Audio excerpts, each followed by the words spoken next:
Well, hello, and of course, we're going to have problems with the camera. Of course.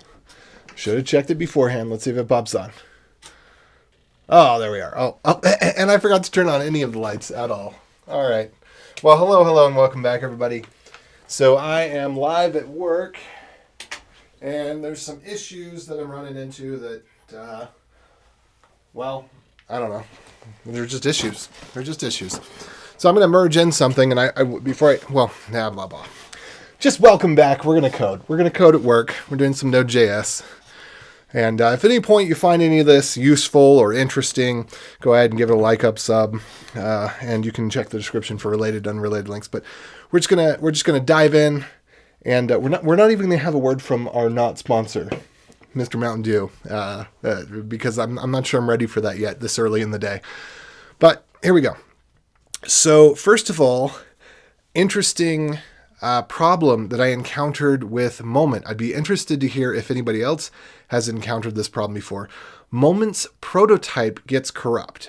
And this is a problem that I've pretty much already solved. So I've just gone through the code, and everywhere we use Moment as a constructor, I've changed it to be uppercase M.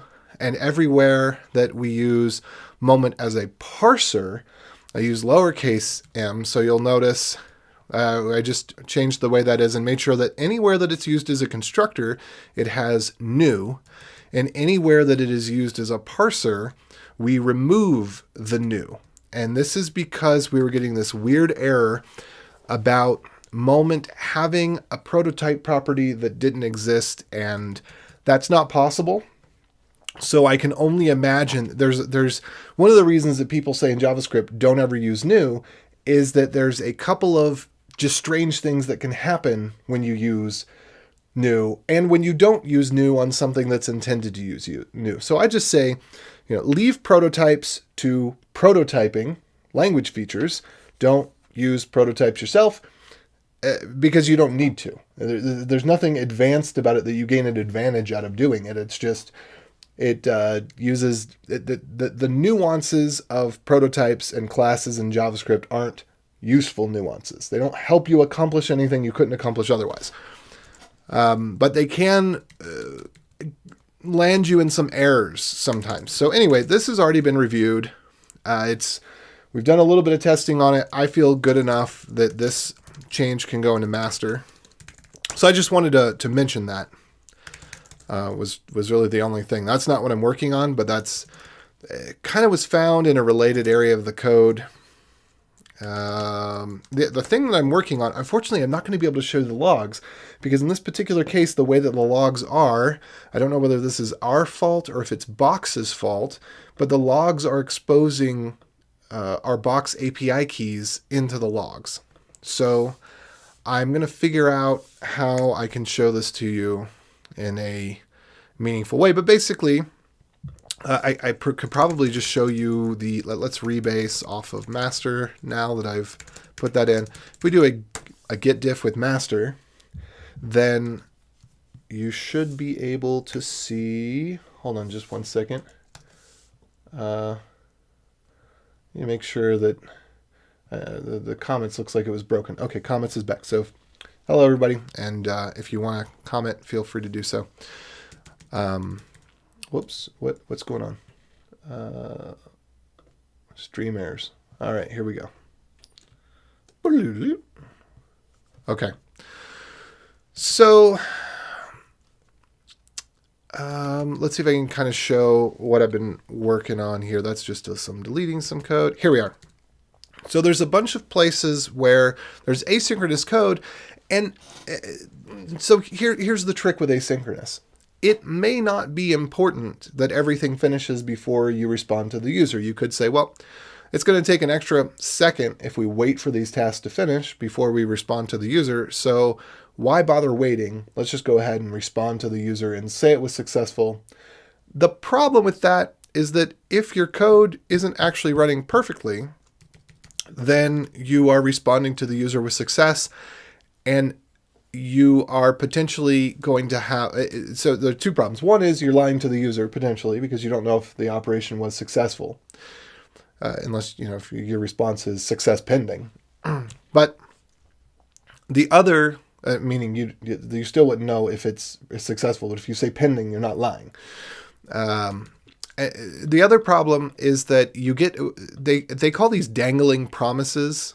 Whenever you have async code and you're not awaiting it or doing a .catch on it, that is a dangling. Well, and you might want to put a .catch even if you are awaiting it, if you can handle the error in some way, as I've said before.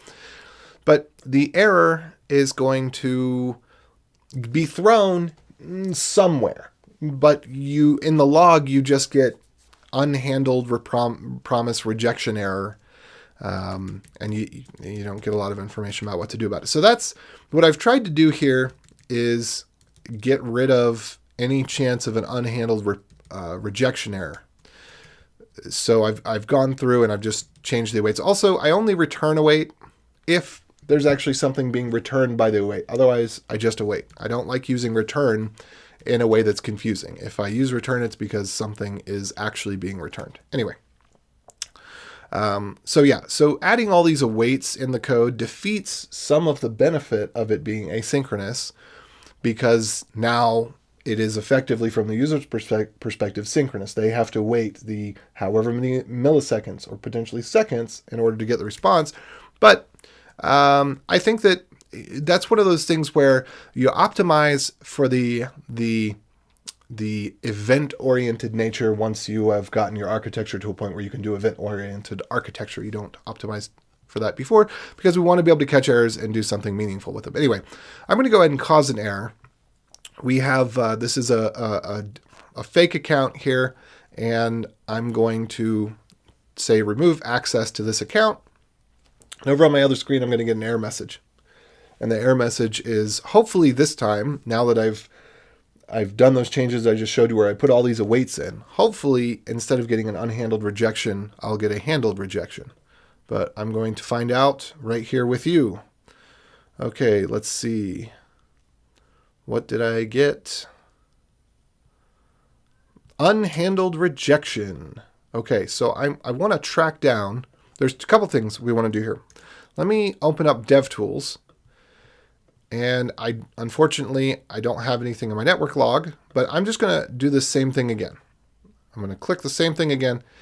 And notice that because of the way the app is built, it's doing a few different things. It's doing the delete, and then it's fetching new information, probably fetching the same thing that was deleted to see, okay, is the thing that I deleted, give me the new list with the thing that I deleted removed. And so I'm going to copy this as fetch, because I don't want all three things to be clouding up my logs, which is what's happening currently. I don't know for sure that the error I'm looking at is actually coming from the request that I made. So on my other screen here, where I can't show you the logs because of the unfortunate, oh, there we got the authorization token in there, but that's okay. This is just a test account, but there is some real authentication token stuff that shows up in the log, so I'm omitting that for now. Showing you.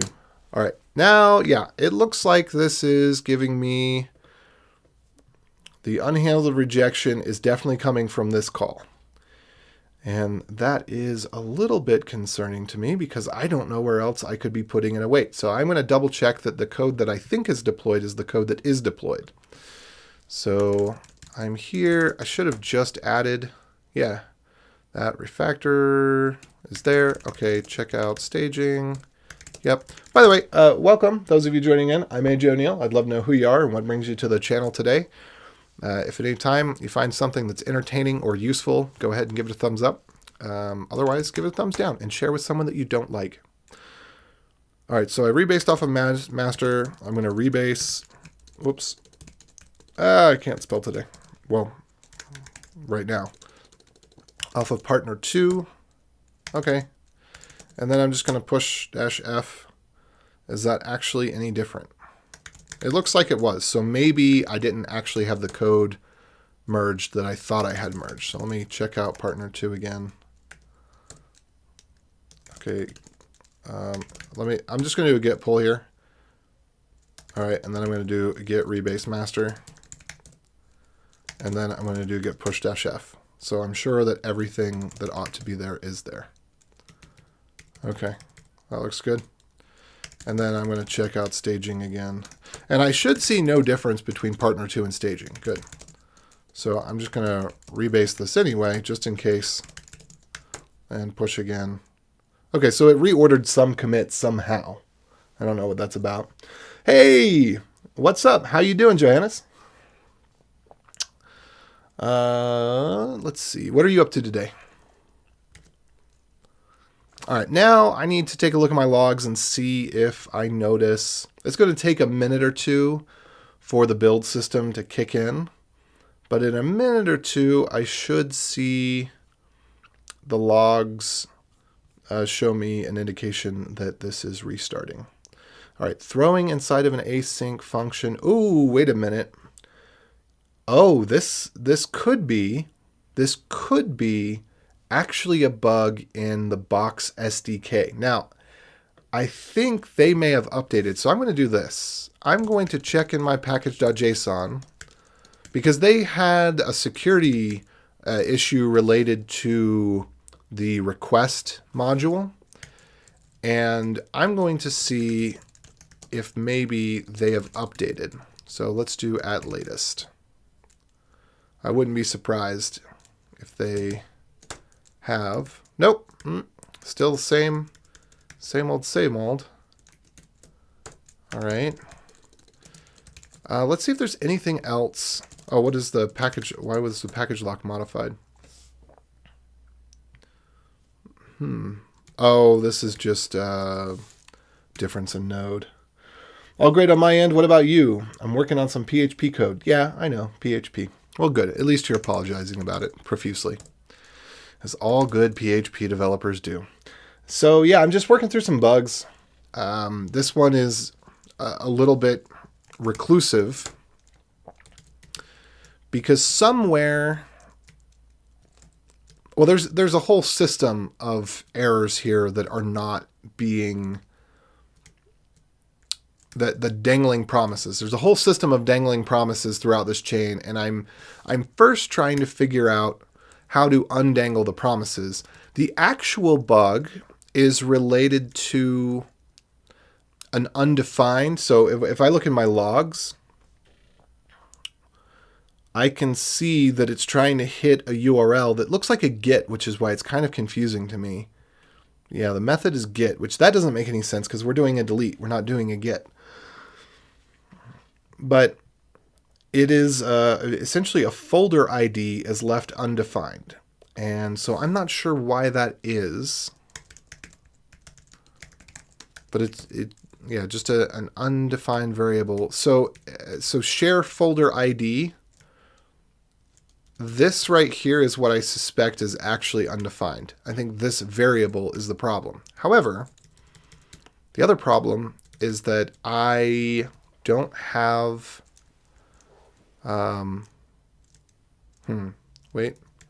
partner share folder.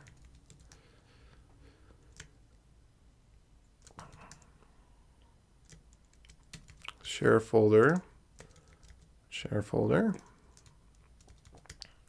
And this is partner.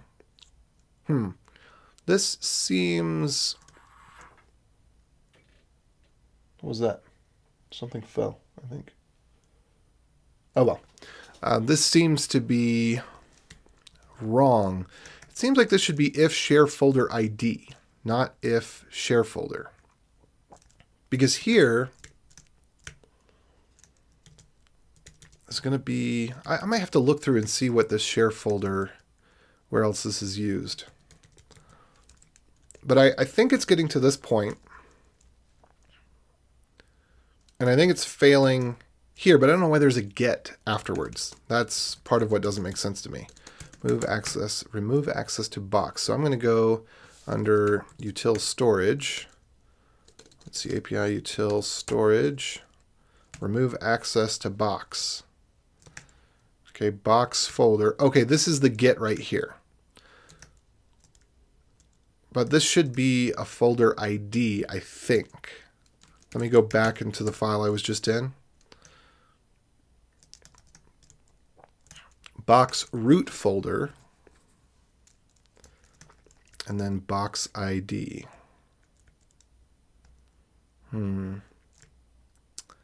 And I don't know why we have a dangling promise, because I'm awaiting both of these. Okay, box root folder. I don't know what this is coming from. My suspicion is that this one is undefined. But I can't tell. So here's what I'm going to do. I'm going to have console.log account.box root folder. We're going to do, this is what I'm going to do here. Type of, oops. And then I'm also going to check for its truthiness. Just because I don't want to show whatever the value of this is, I don't want to show it on the stream. So we're just going to check and see its truthiness. And then we could do the same thing here with share folder ID. And this, I would like it if these were named consistently. So if that was called box root folder ID. Well, let's go back here. I'm going to take a look at this. Just cracking my fingers. And you have turned around. What was that? Maybe I'm hearing you through the stream. Like those rappers can kiss each other through the phone. Kiss me through the phone. Da-na-na-na-na. You know. But it's cracking knuckles through the screen. Cracking knuckles through the screen. Yeah. That's what it is. Okay. So remove box. Whoops. Remove access to box. So we got this Git collaborators. This is awaiting the SA client, which is service account client for box. So that seems to be the thing that would be breaking here. I think somewhere in here, there's an uncaught promise, an unhandled promise. I think that's where it is. Because I don't think it's getting to this delete.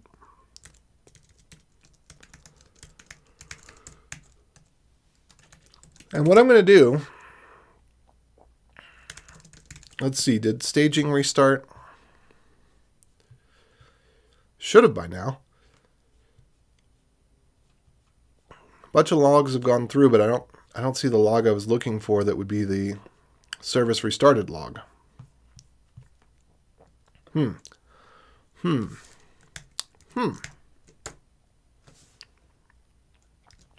Okay, I'm just going to run this again and see if I get different errors. Get the same error. Unhandled rejection. Stack trace is completely useless. Maybe not entirely.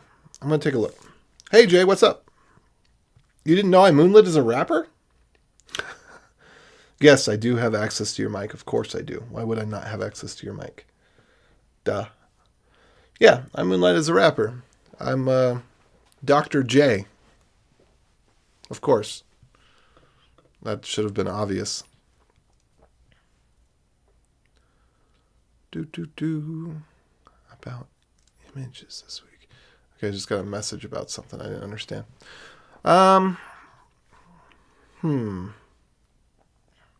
597. This is what I'm going to check out. What's on line 597? Build unexpected error. Error response. Well, this has a then, and then ret. Return ret.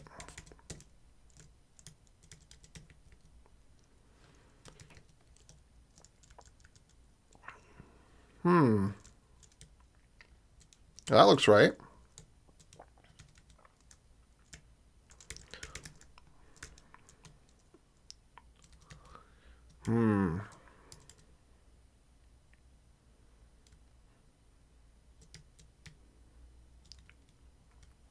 So supposedly it's coming from right here. But who knows? I don't have a way to get back to where it was actually called, almost all of the stack trace is down in Bluebird, which we don't need Bluebird anymore. We should just be able to delete Bluebird. I wonder if that's an option. Bluebird. Require Bluebird. We should not need to require Bluebird.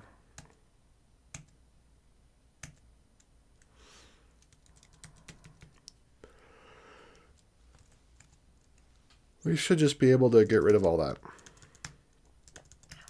Seriously, this is the problem with these polyfills. It should just be a polyfill. Just attach the promise onto the global and be done.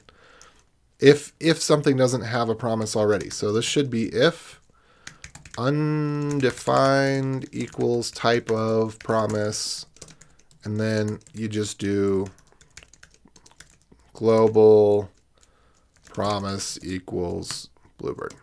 That's what this code should look like. And then Bluebird doesn't need to be a dependency. People just need to install it. What? Really? Yeah, they should just drop this and say, look, if you get an error about no promises, this is the 3 lines of code that you need to add to your project somewhere, because your version of Node is too old. I would happily go into Box and get rid of that code for them. Oops, I probably shouldn't do that, considering that, what was this? Bluebird 1.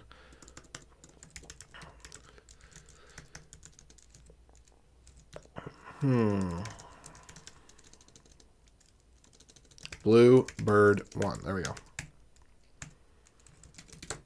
Okay. I'm not really sure what to do here. I also kind of want to check and make sure that the new version of the code has been deployed. Let's see about that. Okay, all good here. Just got off the phone with a company that I think is competing with India on developer pay. They have an entry-level programmer role for web scraping that pays $16 an hour.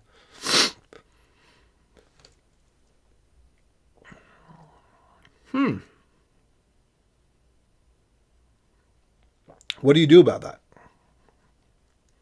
Are you going to join them?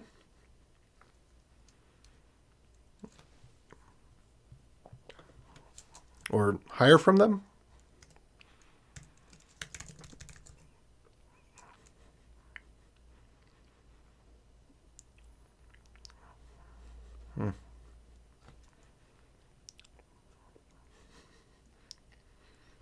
I get to the offer stage and decline. Okay, great.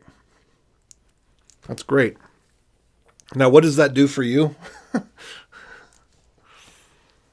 Are you just trying to understand how their industry works, or what their process is, or what? Okay, I think I'm just going to go into the staging code. Let me see.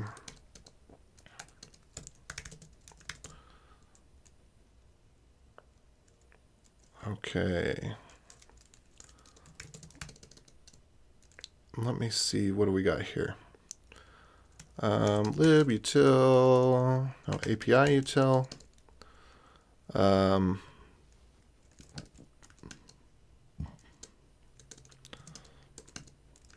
Account, maybe? I don't know. What was the file I was just editing? Git Diff master. This one. Okay, I need to check to see if the file that is deployed currently is the same as the file that I'm looking at right now.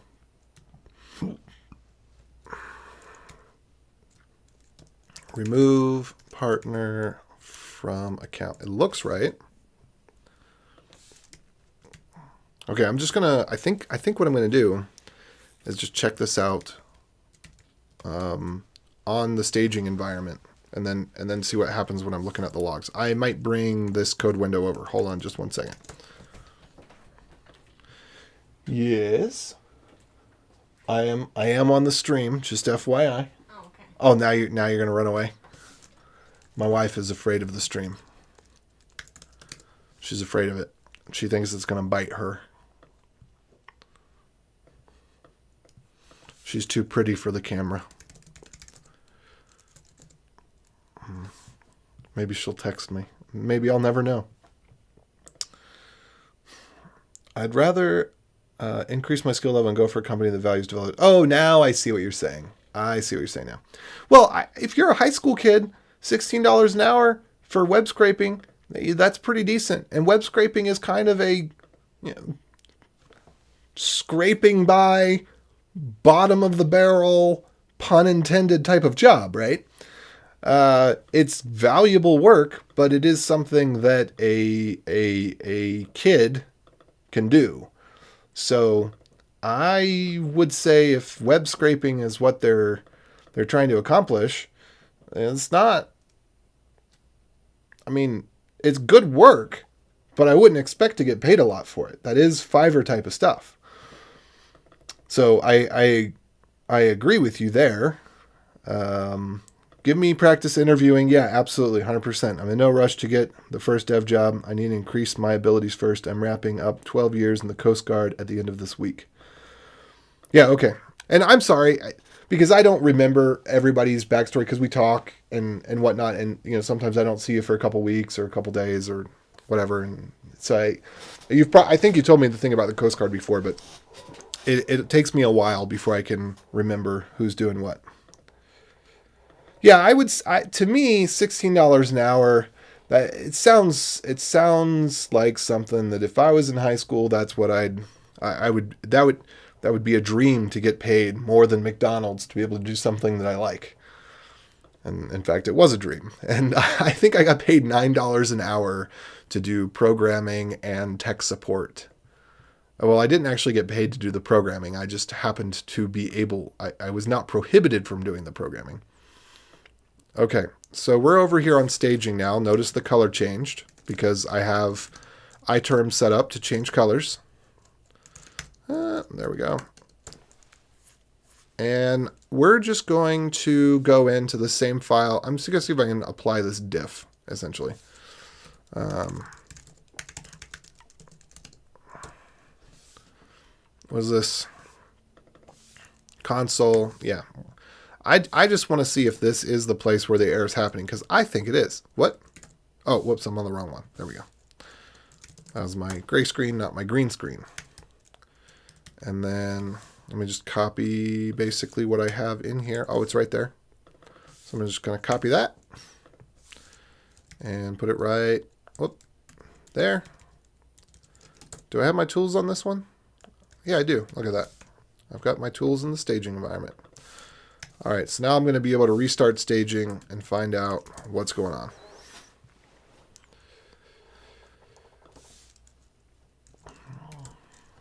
Okay, system control, restart staging 1. And then journal control. Let's watch and see what happens. That looks like garbage log stuff. Oh. Huh. Oh, okay. So we've actually got some bad code in here. That's weird. I could have sworn that I had fixed that. Let me double check and see if that is fixed locally. There is a reduce function. Yeah, this has async in it.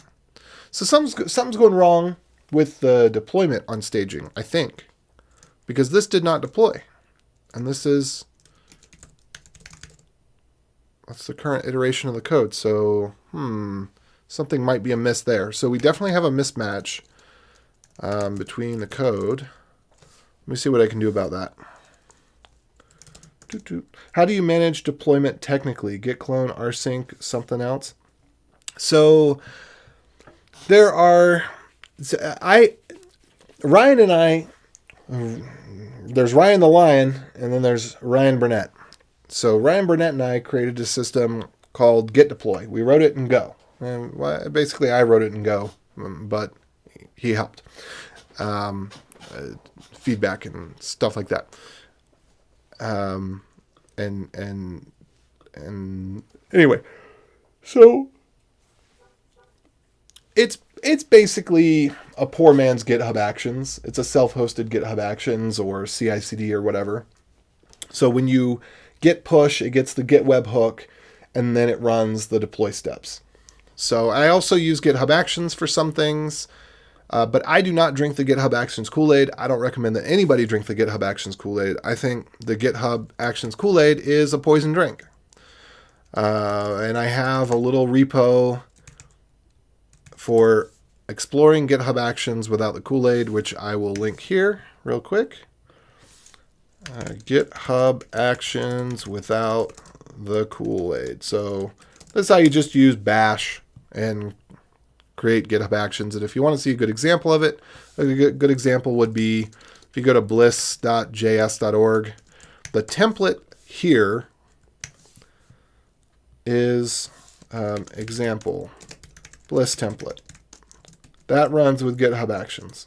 That's not it deploys to GitHub pages. So, but anyway, the basic idea is there. Let me see. I need to look at my SSH config real quick. Do I have staging in here anymore?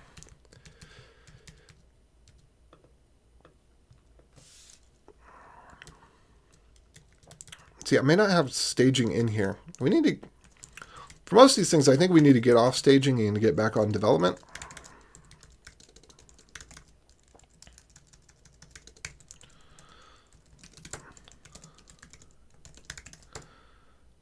Because I think, okay, so I still do have access to staging on this machine. Because staging does have some prod-like stuff on it, and so I'd like to get us off of staging for development. But for a while, I was the only one that was using the development server, and so it would be often in an inconsistent state. But I think we can start to move back there. Anyway,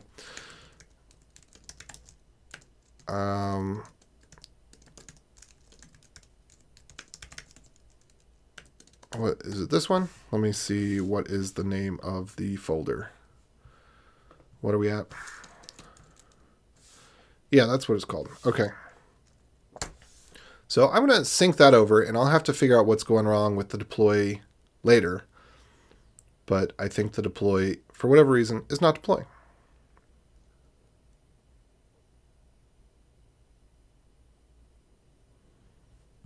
Okay, so now I should be able to do a restart, and we should get the most up-to-date code, and then maybe I won't get the error, or maybe I'll get a different error message, a better one. Okay, so I'm going to go back here. I'm going to hit up and rerun, and do I get a better error message this time? It wasn't running yet, hence 502 aborted. There we go. Now it should be running. Why am I still getting it aborted? That's odd. Listening. Yes. Oh, garbage. I copied over my local environment variable unwittingly. I need to now copy over the staging environment variable back to staging. Thanks for the information. We'll check it out. We currently use kind of blue-green setup with git clone or Docker containers with Watchtower, pull restart Docker with REST API. I don't know what blue-green means. That's a new term to me. Tell me more about it.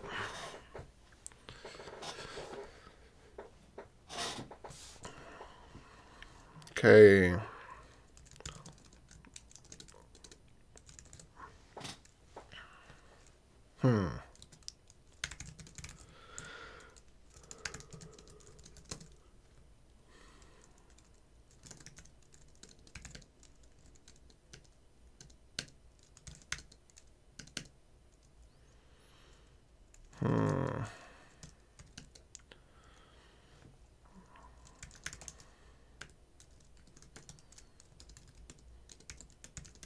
Just copying an environment file over.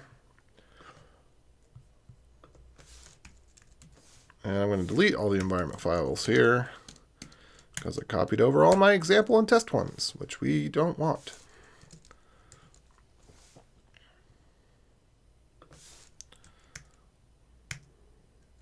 All right, let's try this one more time.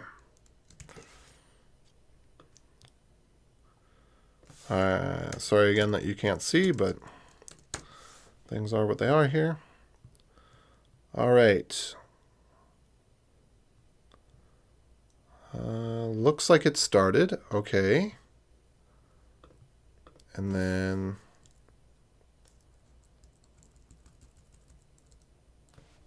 this should still work. Okay, good. I saw something different. Still getting... Oh. Is the error coming through correctly? Ah, the error's coming through correctly now. Huzzah! Okay, so the awaits worked. They just, for whatever reason, weren't actually deployed. So I will have to look into that and see what changed. I have an idea of how something could have changed. Is that we pulled in a one-line change to the build process, which maybe the one-line change caused an error for some reason. It shouldn't have. It was just not excluding a file to copy. So if the file wasn't there, it wouldn't copy. But if it was there, it would copy. So that shouldn't have been a problem. Okay, so I'm looking at error messages, error logs. It's just a big, huge dump of a response object.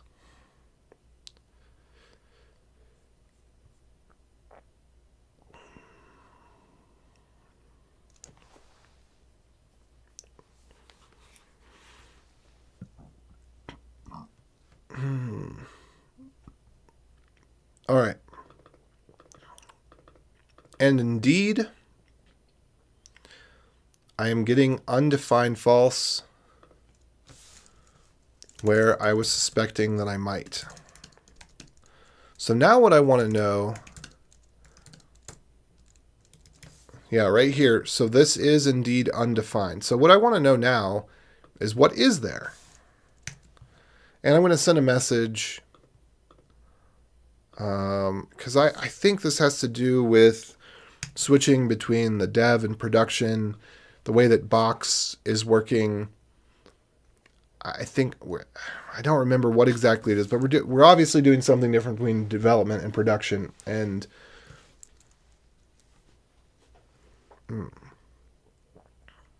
this may just fail. We may just want to add... This might be the kind of thing where it's only going to fail in a development environment. And it's not going to fail in a production environment.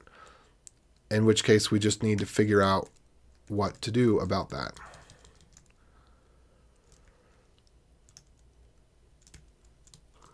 Okay, what I want it to print out in the logs, since I'm not showing you the logs anyway.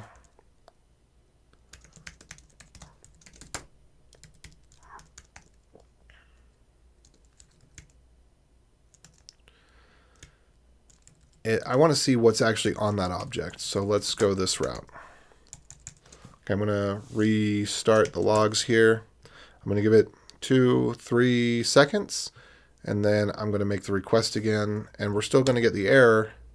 But this time I'm going to get a little bit more information out of it. I know the one property is undefined. But now at least... Okay, where's the tracking? Okay. Box ID, null. Dev box ID, null. Dev share folder ID, null. Share folder ID, null. So why, with all of this, because I think this is just basically a problem with the demo environment. Why should we even get here? I don't think there's not even a box root null though. It's just not there, period. What's USPS doing here? Are they coming to our side or are they coming to the other side? I don't think we got any packages today. By the way, I got Mario Kart Live for Christmas. That's what my wife got me. And my daughter's loving it. I would like to love it, but every time I go to pull it out, my daughter is very much interested in it, and so she plays instead. But I think it's really cool. And so I'm getting just the console of another Switch, as well as the other Mario Kart, because now it seems that there's an abundance of Mario Kart Lives that are gently used. So I bought one on eBay, and I have and I'm gonna try to get somebody in the next city over. I might do a trade with something that I have. There's two people that have switches that I might let one go for a trade of something they might want that I'm not really using, and the other one just cache. But it's a hacked switch, so I can load all the games on it, but it can't go online with it, so the eShop won't work, which might be okay because one could be for me and one could be for her, and we could both play. But I don't know if the online play will work. I probably can't do the eShop one because then how do I get Mario Kart Live onto it? Yeah, I should probably go with the other one. Okay. Yep, that's what I'm going to have to do. Anyway, I'm going to ask about this. I'm just going to ask in the message, the work channel about this.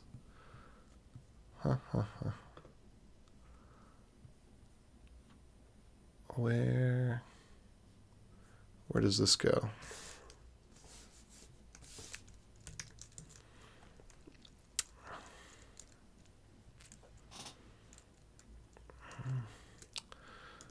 Honestly, I have a really hard time listening to details about code. It's one thing to show stuff in code, but listening to details about code, I have a really hard time. And our code is complex. So there are certain details about how dev and prod are different that I have not internalized very well. And one of them has to do with this box root folder, because there's just a lot of legacy around here in the different ways that this was used.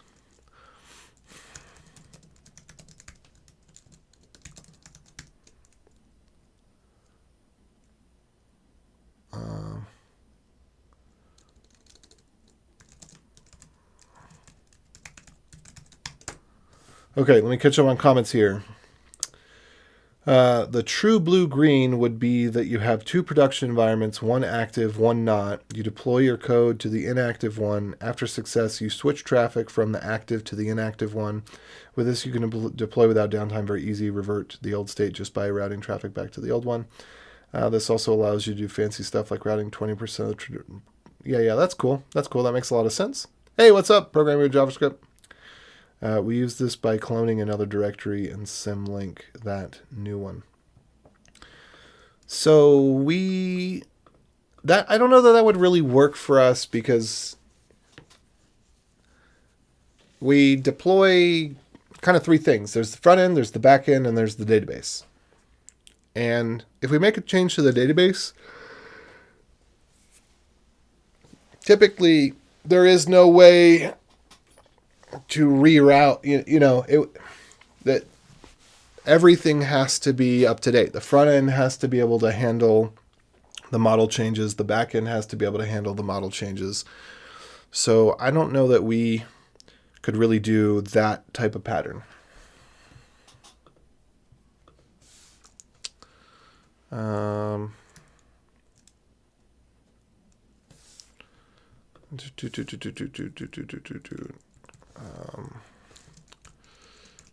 It's undefined on staging, which is why the partner deletes aren't working.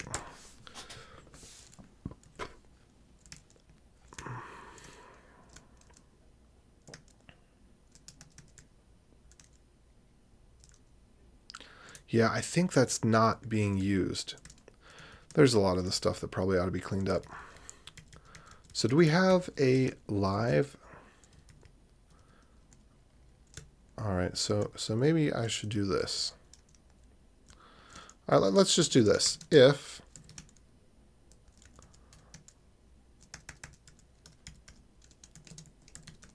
I think part of to do. Can we just remove this? I think we can.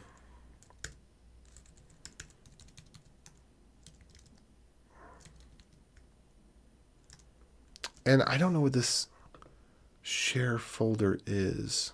Oh, wait, was that the right thing? That's weird. Account. It says it's of type partner. Maybe the wrong thing's being passed in.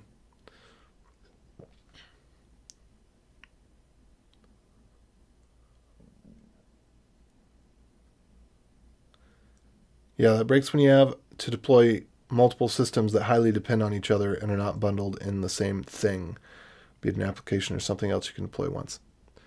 Yeah.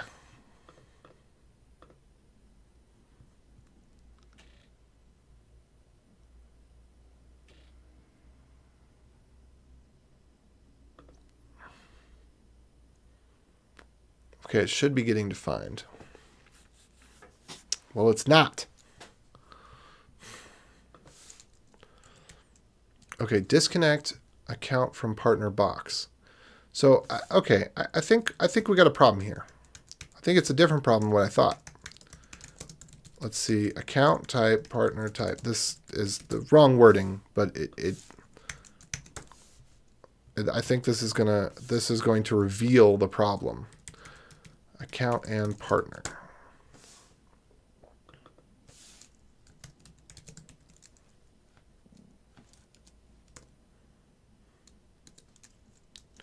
Disconnect.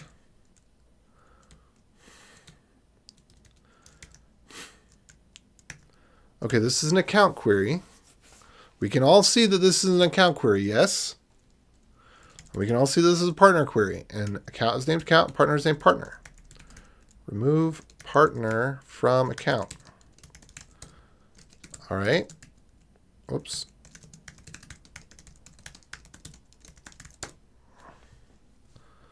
Remove partner from account. Here is partner first. Ah. Do you see what I see?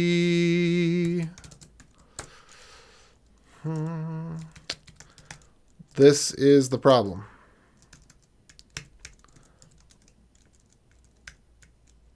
That's it right there. It was that.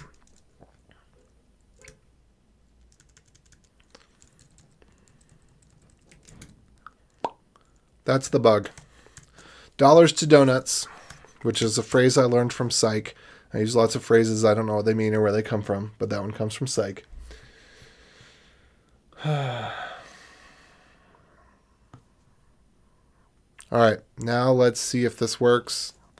I bet at the very least we get a different error message. Might even work. Looks like it's working. It's taking a long time.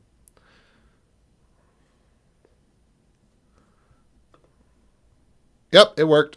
Okay. And let's see what happens over here. Let's just see what happens if we refresh. And connected, none. All right, got it. Cool. So that was, I don't know, 3 hours of my life that I don't get back. And with that, now let's take a break to hear a word from our sponsor. Actually, no. I do want the Mountain Dew, but two problems here. One, it's been sitting out here, so it's not as cold as it possibly could be. Two, I'm getting kind of hungry. And my wife had said that she was going to bring me a sandwich. And I believed her. And I think that maybe she forgot about me. Do I still get that sandwich?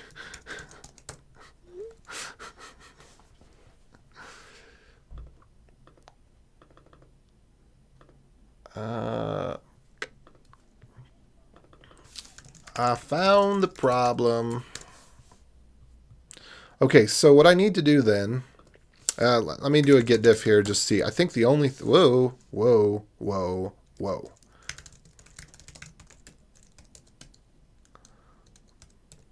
Was it example, git status, git checkout.env. Normally I name it example.env. I think I will change that here too. Okay. This is it. That's it. That's the only thing. API routes account partner. That's what we're going to do.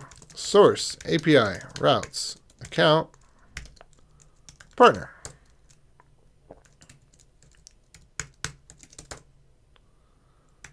Easy to mistake. See, before, the thing that first got me into this file was that these were wrong. It was like this instead of like that. And then the problem just kept going. Okay, so I'm going to check out partner 2 and just update my pull request here.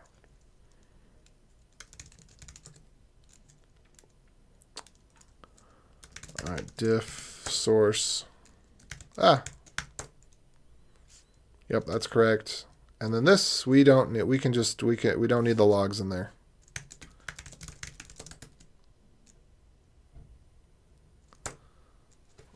That would make sense.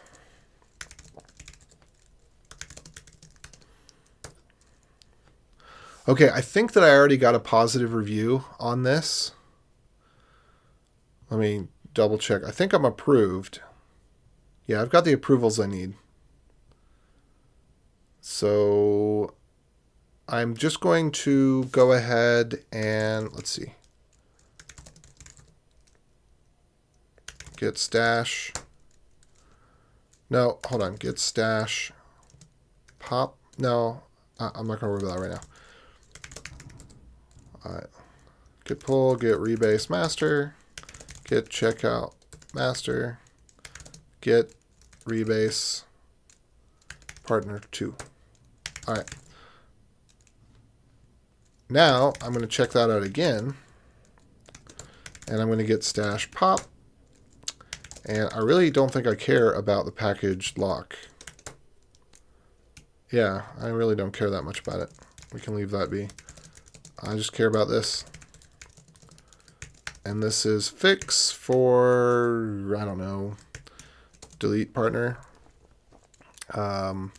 Swap partner and account when deleting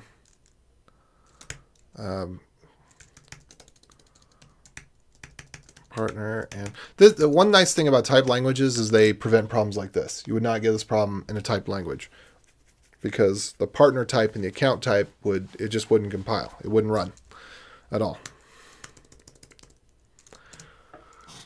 Now, when I say that there's benefits to typed languages, don't mistake me for saying that there's benefits to TypeScript. I don't know that there's any benefits to TypeScript. I think the detriments that you get are far worse than whatever it gives you, because you can get good type hinting in JavaScript without converting to TypeScript itself. Go is my example of a good typed language, and I think Rust is good too. I think they both are good examples of good typed languages where they're not doing stupid stuff. They just do the smart stuff. Okay, fix partner and account. There we unswap partner and account. Is that a good name for this? I think it is. Git push origin partner 2. I'm just going to reuse that branch name. Open up another pull request.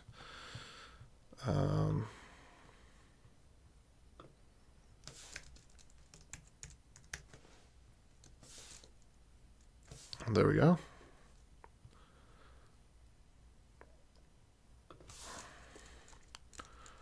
Someone crossed the streams. The streams were crossed. I uncrossed them. That's it. Pull requested. And I will send this off to, let's see, first of all, I need, let me bring this over here so you can see. So here's what I'm going to do. We're going to do a conversation. I'm going to tag a couple people.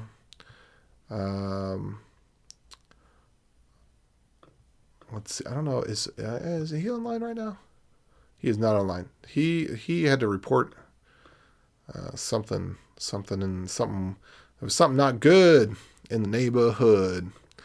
He had to make a call, and so he is stayed up late. Is not in right now.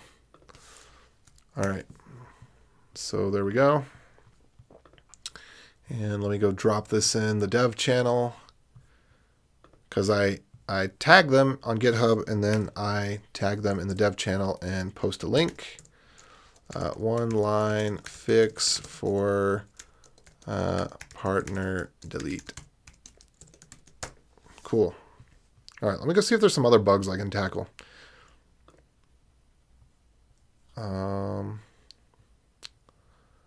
Okay, yeah, I did this, and I want to say this. Yeah, we're going to link a pull request to this. There's actually a few. These were both linked, related. There we go. I'm going to go ahead and close this out because it's done now. I know it. You know it. Everybody knows it. And no word on the sandwich. I bet my wife has taken a nap. She promises me a sandwich. And then she ditches. So I'm going to go check on that and see if there's anything else. I could maybe make some ramen, but that's going to take me 15 minutes. Because I got to put it in for 5 minutes, and then I got to fiddle with it for 5 minutes, and then I got to let it cool for 5 minutes. And 15 minutes, when you're an American, ain't nobody got time to wait 15 minutes for food. Well, it's more, I'm just be breaking away from the stream for the whole time. Good thing I clarified about the TypeScript. Yes, I did not have a change of heart. I did have a change of heart on TypeScript, and then my heart found reason again. I think I've had 2 waffles on TypeScript where I started to promote it to people for a period of time, and then just no, it's not a good idea. What kind of sandwich? So I was thinking it was going to be a pretty awesome roast beef. That's what I was under the. I know there's some roast beef in the fridge, so that's what I was expecting to see. Do we really need all of this logged out? I want to get rid of some of these logs.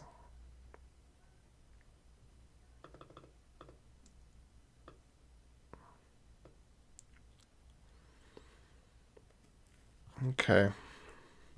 All right. So that one's done. We might have already gotten the approvals on that. I think we did get both approvals.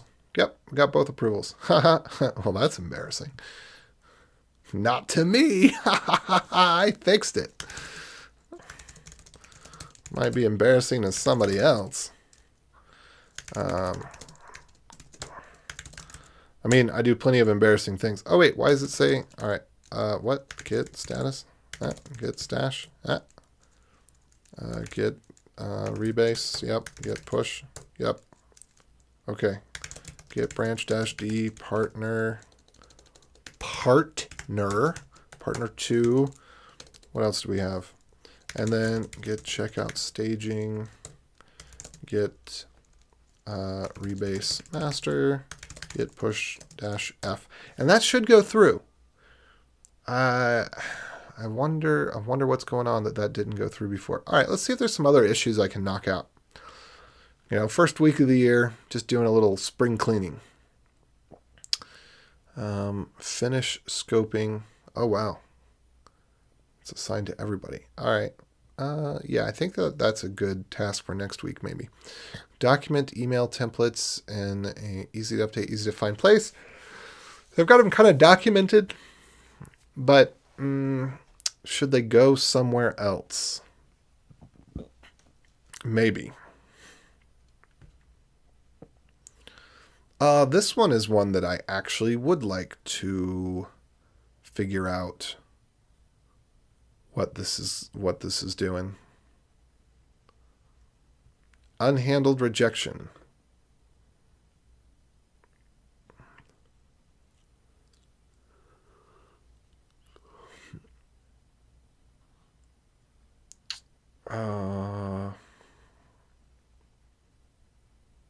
Where did this come from?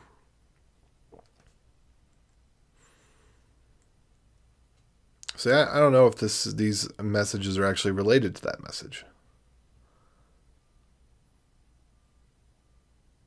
All right.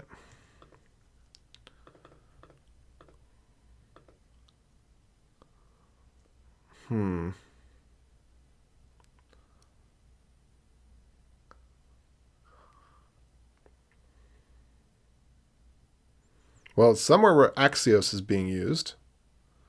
So that's good. That'll narrow it down a little bit. I don't think we're using Axios in a ton of places. Let's find out. Yeah, we're not using Axios in very many places.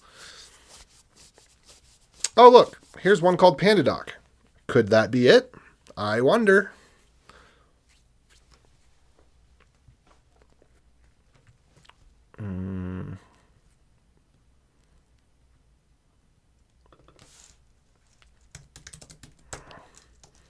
PandaDoc. Axios. All right, and then we have a panda.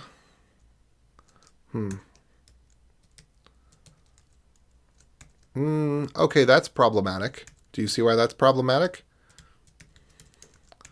Because we have two pandas, two variables named panda, that are maybe intended to be different things. Get JPEG. Oh.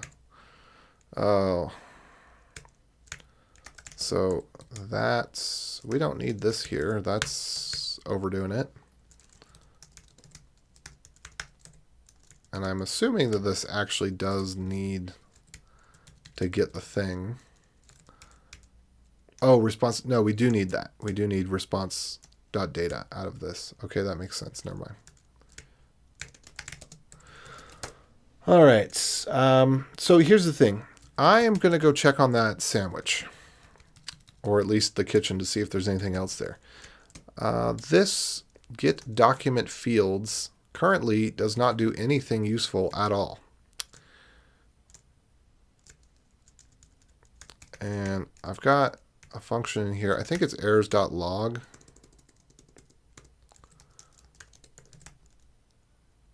Let me just slip that in here. Just a little cleanup. All right, let's take a look at that.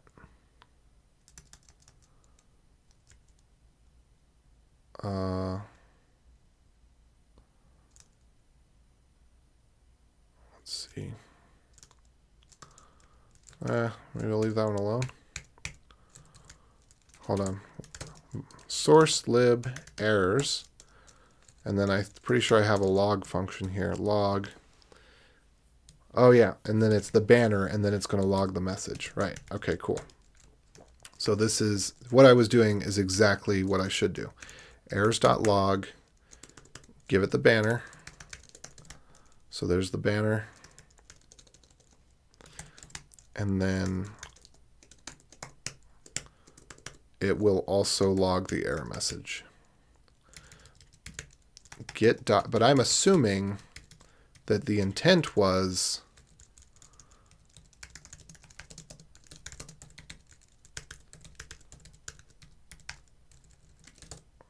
that we actually wanted to get whatever the thing is.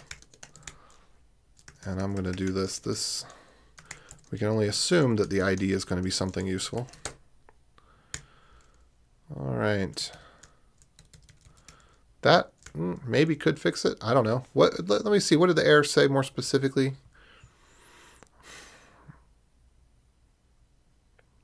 Redlining setting. I don't think that was it. But that certainly looks dangerous. Wouldn't you say?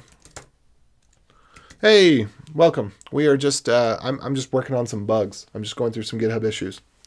I'm AJ. I'd love to know who you are. What brings you to the channel today? We do different stuff on the channel. Sometimes it's more exciting. Sometimes it's less exciting. I would not put this in the most exciting category. Just doing work stuff, going through, finding bugs to squash. All right. So try catch.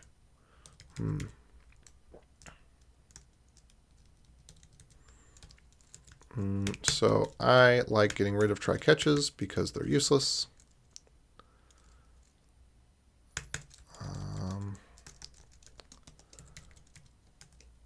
well, they're not useless necessarily, but like I say, they're usually a code smell. There we go.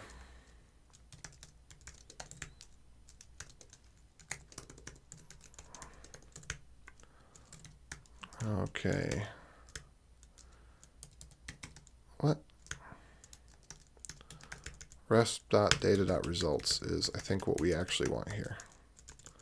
Resp.data.results.length. Return resp.data.results. 0.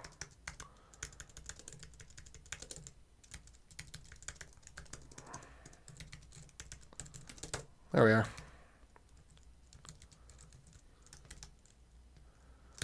Error in getting contact. So then we're going to create a contact. Is that the deal? That looks like it. New contact.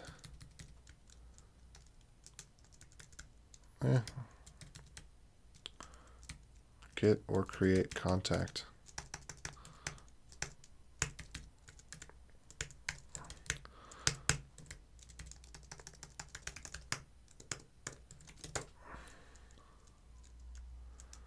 There we go.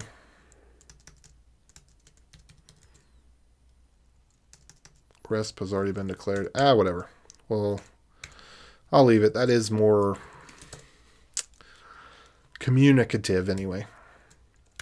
So what I really want is, where did we assign Panda?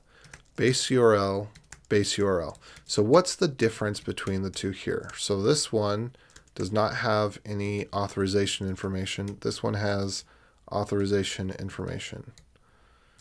So that looks scary. Find by ID 1.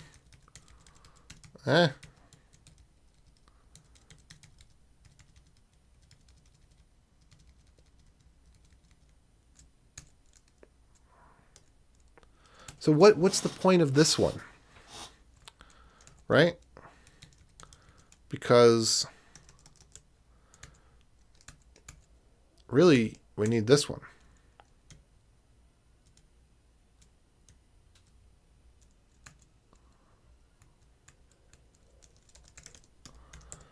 It would even be useful anywhere else.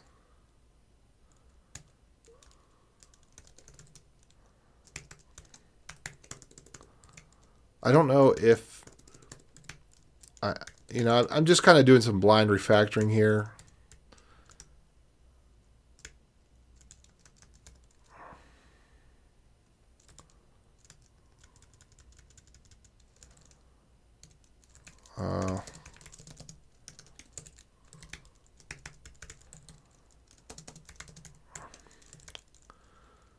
Let's see if query.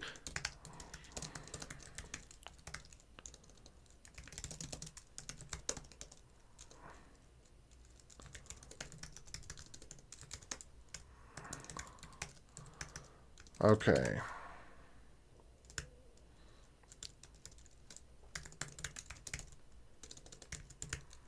And we could just put a query in there. We don't have to. There. That's a little easier to read. Whoops, Q, like that, right? Unterminated template string. There we go. Okay, so I'm just kind of looking around to see, is there any case where this could reasonably be useful without the API authentication? I don't think there can be. And what is all this?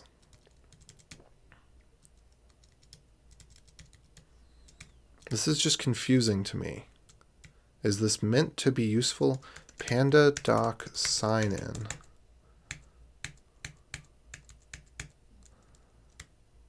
Okay.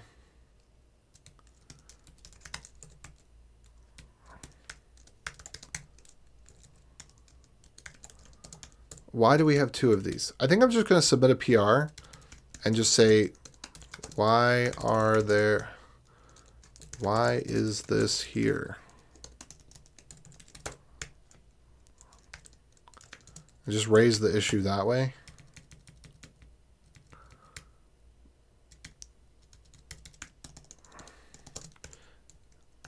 Isn't this good enough? Okay, what else we got? Any comments? Let's see here.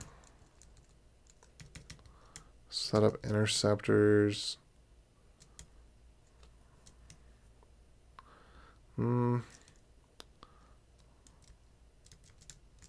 Set timeout.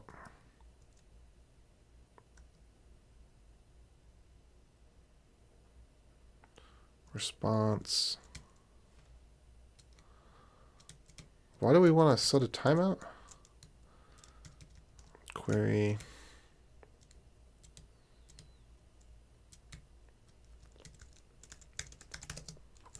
I want to, so does Axios interceptors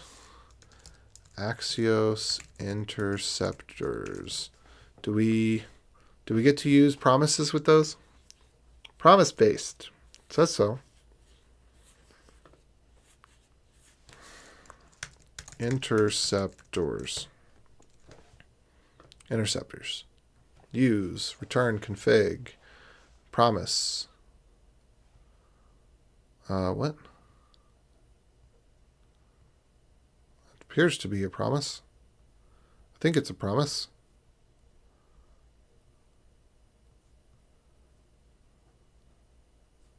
Does it say anything about promises? You can intercept requests or responses before they're handled by then or catch. So I suppose this is then and the catch. All right, cool. So yes, so this could be a problem right here. So we should bring in our old friend sleep.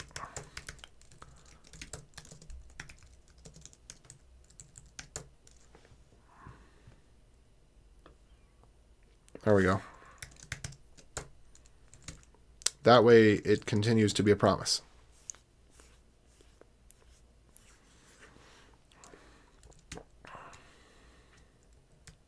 And I'm going to call this const just because everything else is already a const here, but obviously this is not a constant. Don't be confused. I just not going to try to refactor that right now, and I'd rather it be consistent. Oh, there's our friend sleep is right there. So we just need to await sleep 1000 right here, right? Get rid of that one. Get rid of that. Get rid of that. Okay. Okay, what else have we got? What prompted you to switch to the Brave browser? I don't exactly remember. I think it's because I'm a wrong thinker, and I'm just afraid that they're out to get me. And it's not going to take them really long, considering that I publish my thoughts so freely. So when they come to put me in jail and take me away, you know, for being a wrong thinker, it's not going to come as a surprise to anyone, and they're not really going to have a harder time, but I don't know. It's just that desire to have one small piece of control over my life in some way, despite Big Brother and Big Sister. Is Big Brother the government and Big Sister's corporate tech? If you have not seen it, I highly recommend the show Continuum. I own the whole thing on Blu-ray. Let me see if we can go here to Amazon. Go to Continuum. Yeah, I'm just going to give you all a link here. This is the way I think it's actually going to work.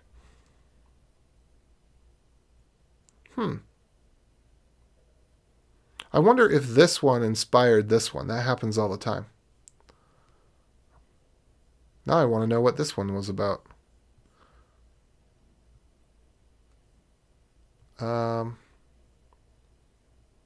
Nope, that's not related. That's not the one I'm talking about. This is the one I'm talking about. This is Continuum.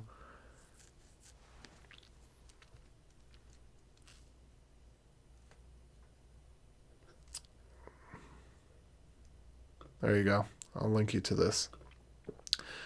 But this is how I think it goes down. It's the corporate Congress that gets us. I really want a t-shirt with something about it seems that this should have been a cult classic on the scale of Firefly. I don't know why it wasn't. Probably because it didn't end early and it had a somewhat satisfying conclusion.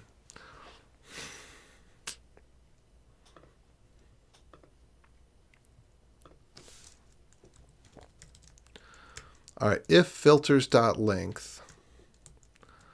What is filters? Filters.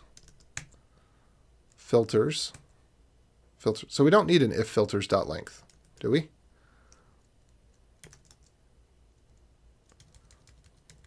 Oh, if not filters reduce. I see. So we need, so filters reduce would be false. Is there any way that it returns true? Yeah, okay.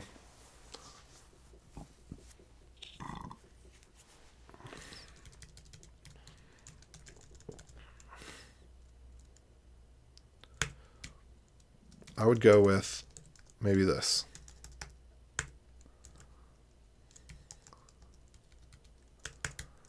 Will that work?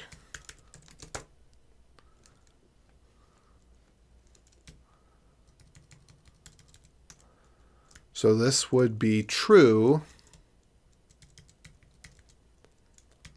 if there's nothing,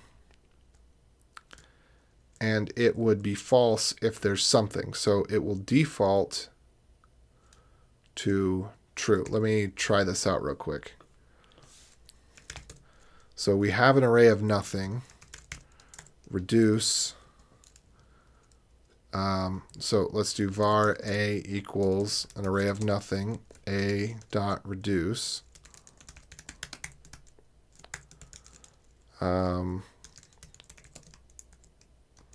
Function return false, true. Wait.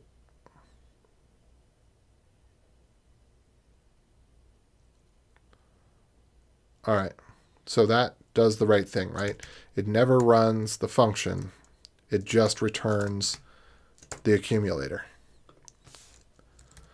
By the way, I see people use reduce for all sorts of things. Usually it's wrong. This, I think, is actually a case where reduce is used correctly. Reduce is for when you have multiple inputs. You have n inputs, and you want one output. That's what reduce is for.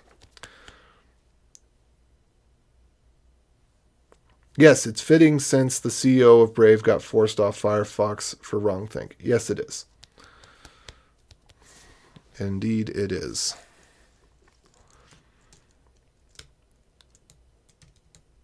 So this is a double negative, though. So this will be false. Ah! Okay, this could not have possibly worked before that because it was inside. What? Ah, man, this is one of the things I don't like. Okay.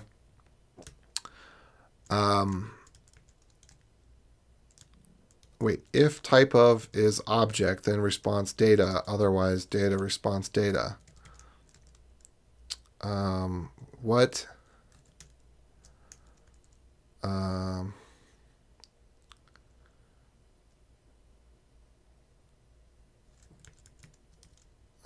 Let's see. Okay, what I was going to say is this is one of the instances I don't like because fixing this could actually break something. Because this was so badly broken, we have no clue as to whether any of this was working or not working. And so the problem with fixing it is that maybe fixing it will just cause behavior to surface that is undesired behavior. Yeah.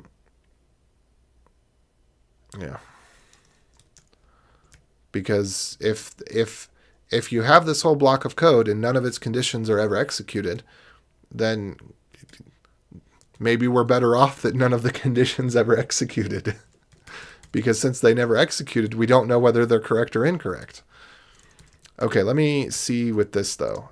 Can we denest this a little bit? Response body equals response dot data. Whatever. Why? If response body, let's flip this around so it's a little easier to read here. And also so that we have constants on the left, because constants should go on the left. See, this is a constant.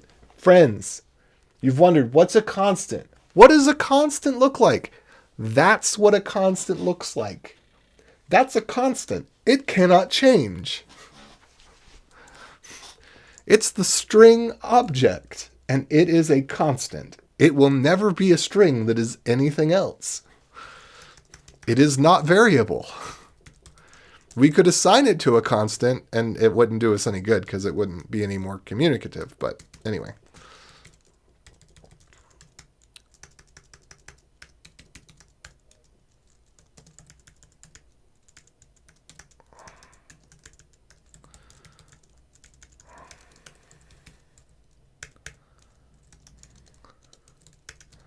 Okay, is this what we want? We want response body, and if response body is not a type of an object, this does not make sense.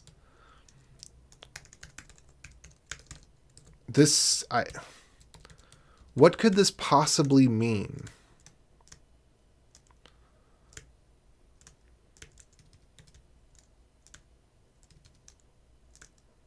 I'm so confused by this. All right, let's back this up again. Let's back this up to beginning, because this just doesn't make sense. All right, response body is going to be response.data if response.data is an object. Otherwise, it's going to be object where data is response.data. I'm pretty sure the behavior stayed the same, but I don't think the behavior made any sense. Response.config.data. What? Response.config.data. What?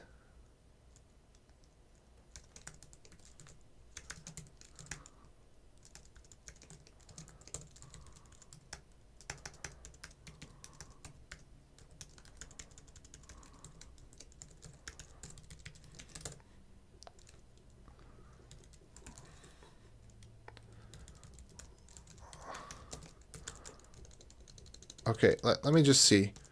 Do we have something called config in here somewhere? So how, what? Response.config. Error.config. What is this supposed to be?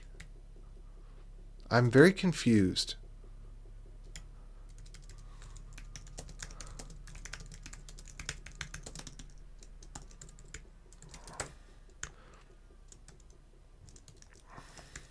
Why would this be a string? All right. Do we ever use response body again? Response body.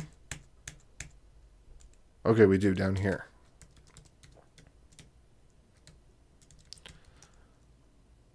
Oh no. What? We're replacing response body with file stream?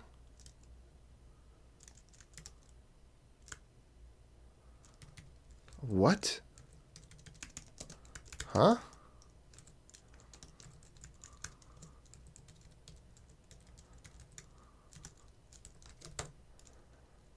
And why would we assume that's not even possible in half the cases? Look, because if this ever executes, there's no constructor, right? Wait, hold on. Does every object in JavaScript have a thing called constructor regardless of what it is? Is this one of those things that inherits from object? So, okay, var a equals a dot construct. Holy moly. Huh.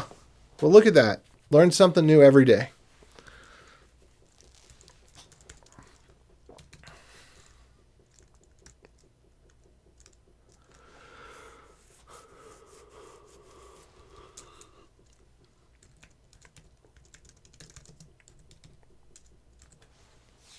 Oh, okay.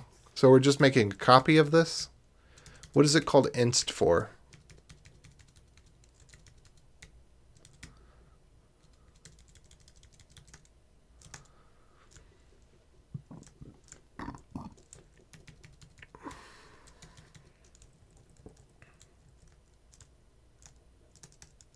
I think this is appropriate to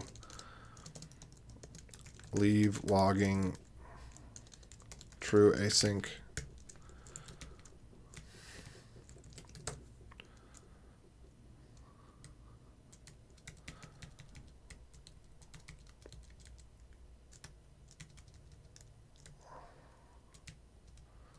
What is all of this? Oh no, and now there's an error. Oh, right. Okay. Again, we need to have here a wait sleep, probably 1000. What is it? Yeah, 1000. Wait. And then promise, reject. I'm so confused. So was none of this, okay, was I completely mistaken in that none of this was, the whole purpose of this was to build up a log? Is that what I'm to understand? Okay, so let's do this then.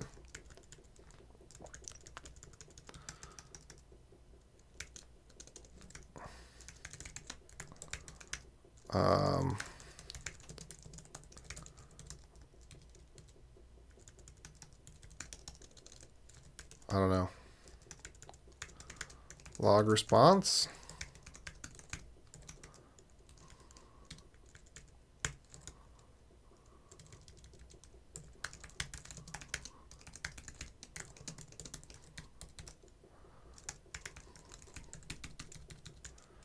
I think that's what we're saying. I think we're saying we actually don't want this to do anything interesting.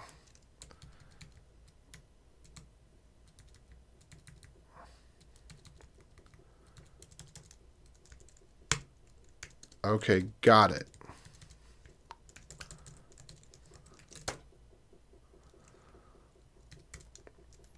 And basically, what we want here is catch. Yeah, this might as well be a wait.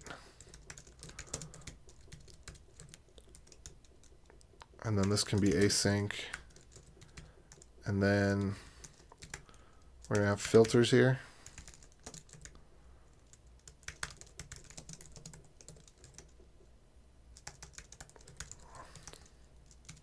I don't know what, I think the sleep 100 was actually, or 1000 was probably just intended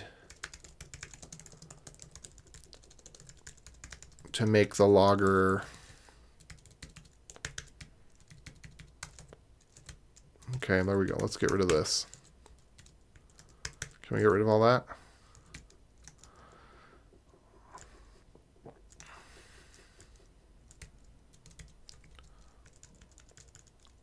Okay, dot catch function error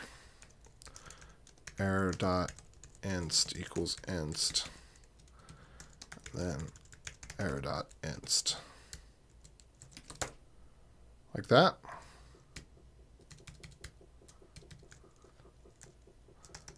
A temp.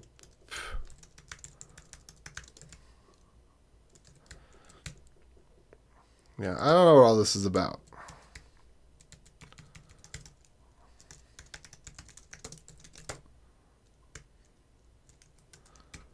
Okay, but that is a little bit more clear now.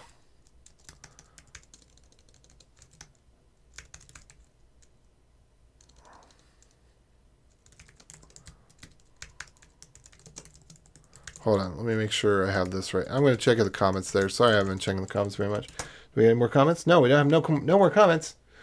Y'all are being silent. Y'all keep them quiet. You're knowing your role. That's good. You stay silent, you watchers. You see what happens if you start talking out of turn.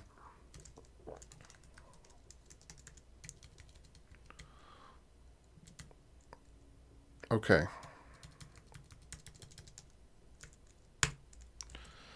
And this one's kind of weird. Doing a promise.reject, it's just a promise.throw. Log response error.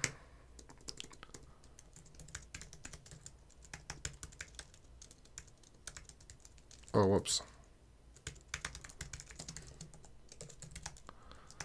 Let's see, async, await, log response error, filters error, right? And this one, log response data. That seems a little bit weird, but I'm going to go with it for now. Async function log response error. And this is filters and error. Is that right? Filters and error. Okay.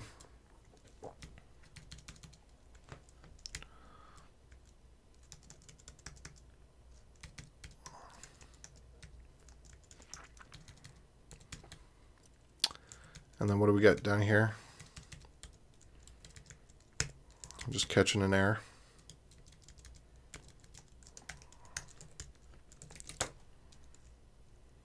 Okay, so that was probably useless, but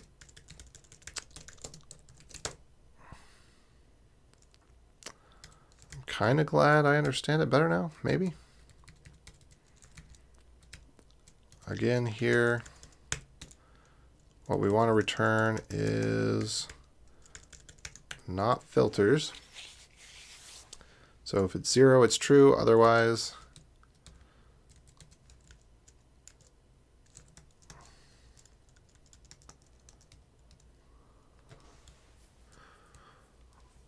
hold on. Oh, I might have changed the behavior of the code inadvertently, because this one. Nope, that should be the same.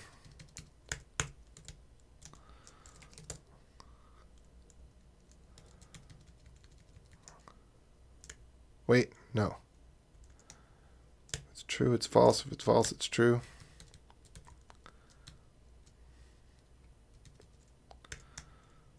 So if this was true, that's false. I think that's the right. I don't know what I'm doing here. I don't even know what all this is for. This seems strange to me. Oh, good. Where's the sandwich? Your wife is concerned. Yeah, you know what? I need to go check on that. I don't want to get hangry. Okay. I'll be right back, y'all. I'm going to go check on that sandwich. Thank you.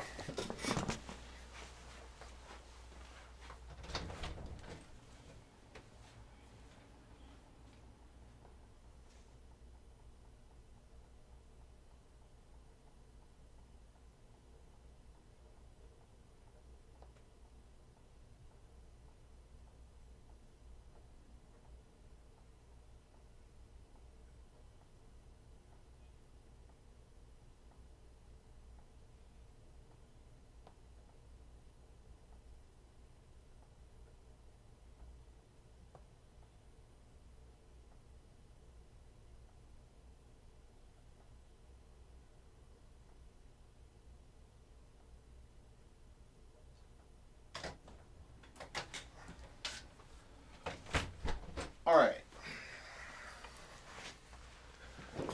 So here's the thing. She's on a call. So that sandwich is not coming. But it's okay. I got a banana, and most people that I've noticed during my lifetime try to open a banana from the bottom.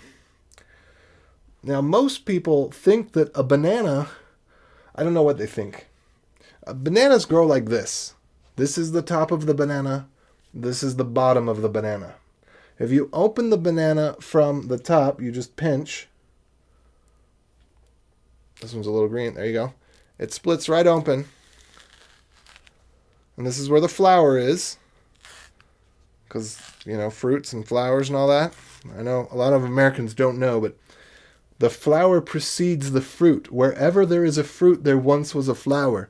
So the flower was right here, and there's a little stem of the flower. Well, that's how you eat a banana, folks.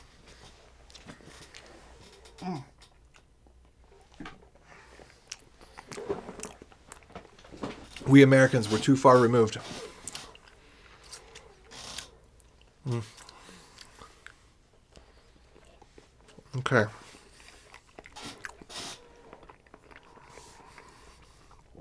This is very confusing. What is this trying to do? Accept, filter, reduce, accept, if accept, return accept. So this is really, you know what would be better here? Is a sum.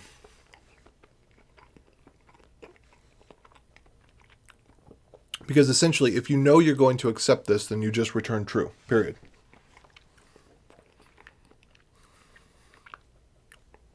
So no, this is not the appropriate use of reduce. I think generally speaking, people should not use reduce because I have seen very few uses of it that are correct.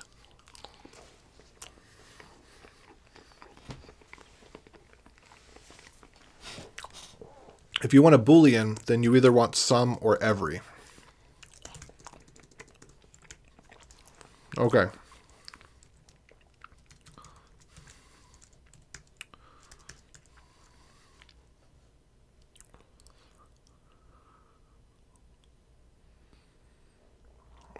If filters.length. But here's the question.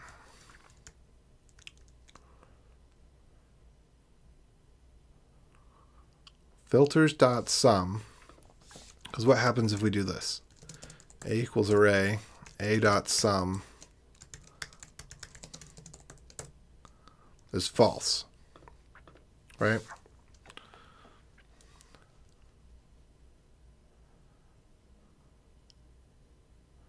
Then we want every? I guess I don't understand what we're trying to do here. What is the goal? The goal is ignore this if it's been accepted. Is that the goal?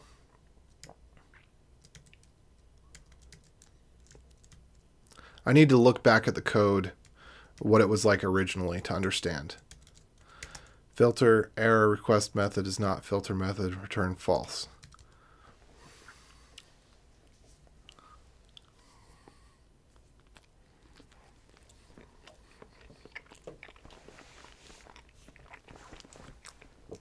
I don't get what the goal of this code is. Okay, I think this is true. I think this is the correct behavior. So what is desired here? Hey, what's up, Jonas? Are you a code monkey now because the banana? Ha! Ha! Ha! No, that was a good one. That was a good one. Yes. I actually, that's another thing that we need to hear. We're going to enjoy this together. We're going to enjoy this together. I'll turn the volume down so it's not so loud. But yeah, Code Monkey animated. This is the one right here. This one's not so bad. Some of these other ones. We're going to go with this one. The audio's not the best on this one, but this is the best one. You soda, bring you cup, bring you ice.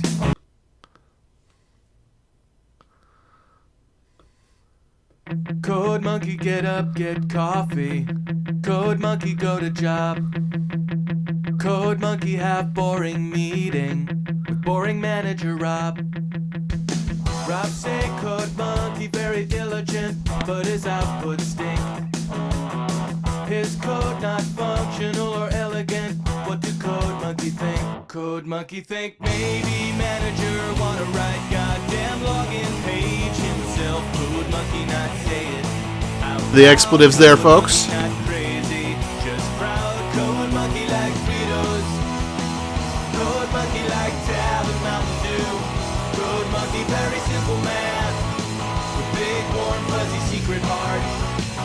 Code monkey like you. Code monkey like you.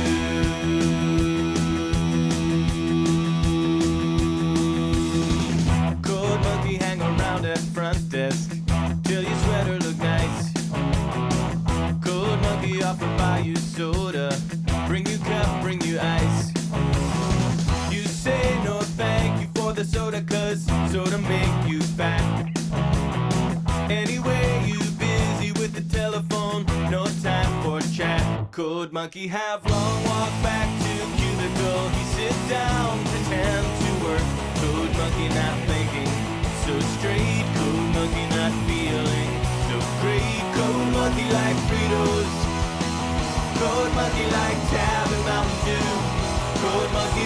simple man with big, warm, fuzzy secret heart. Code monkey like you. Code monkey like you. Lots.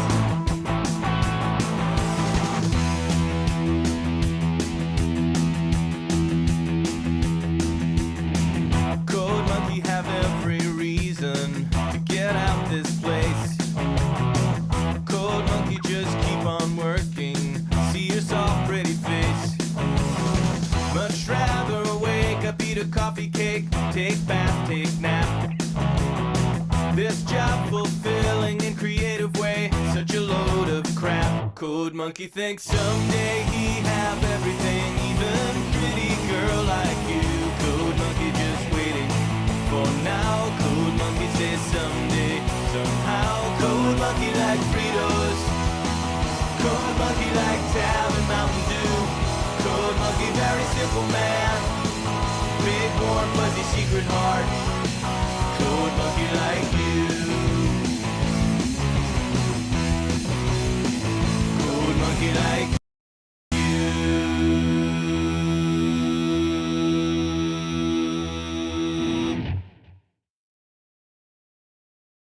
I am AJ O'Neill, and I endorse this message.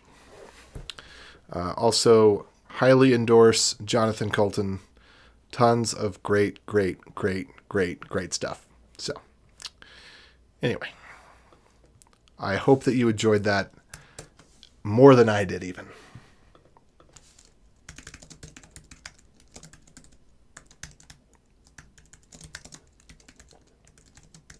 I might spell his name wrong, but there he is. Okay. Oh, and let's actually bring this back up to 3.1. There we go. Okay, now, what was this thing? Set up interceptors. You've got to be letter L-ing me, man. Oh. Seriously? Seriously.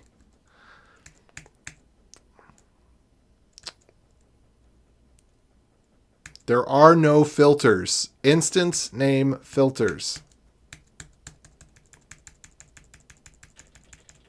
All right, cool. Well, this is great because we get to delete some code. What does this mean, though?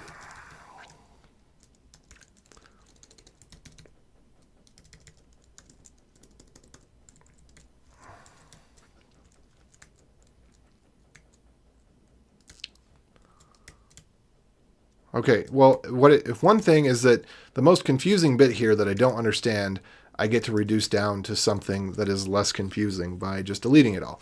The question is, if filters and length, then run this code. So this code never runs. Boom. Nice. Love it.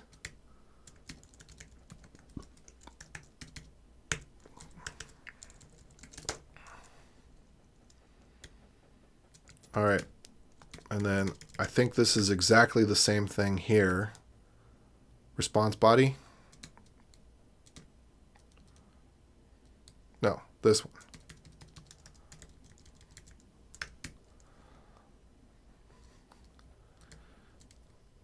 Okay. Oh, but this one's different. So in this one, error.response.data. So this is error. Well, it can't be empty error. So this is error.response.data. If object is not equal type of response body, then response body is these things.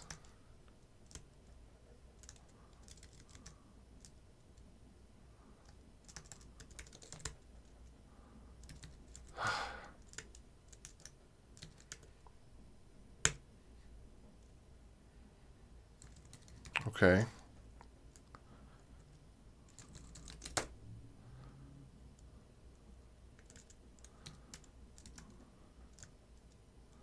Happy path, unhappy path. Sometimes, I do this kind of thing when I can't remember what something is, and then I never go clean it up afterwards. And I'm wondering if that's what happened here, where this is probably either always the object or never the object. And that's probably just, oh, I can't remember what it is right now, and then boof. Okay, same thing with, what is this right here? Send body. Is this the same thing here? Yeah.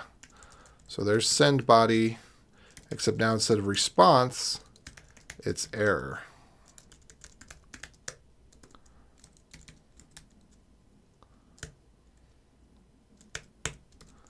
Okay, and then we're going to wait, and we're going to insert all these things.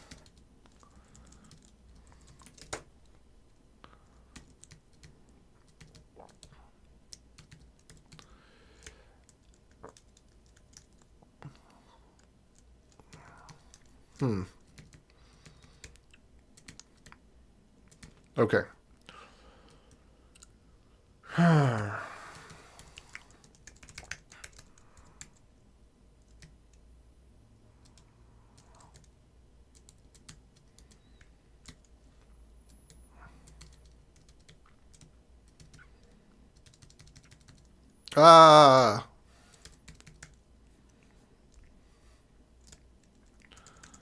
Let's reduce this down to date.now.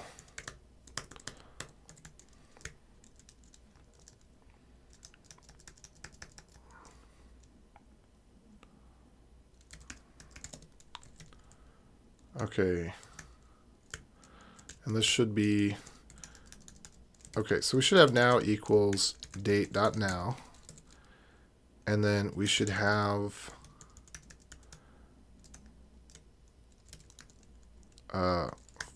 fresh is equal to now is greater than access expires dot value of. And then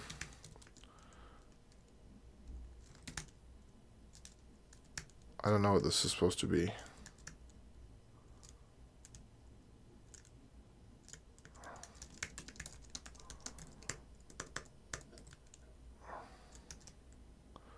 What? Okay, so this, all right, so this is fresh or now minus last refresh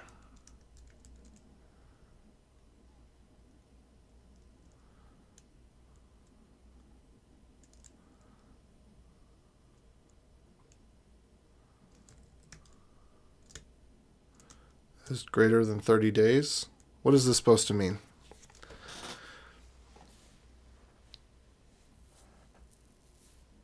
Oh, wait, there's no code in here. This doesn't do anything. All right, let's back up.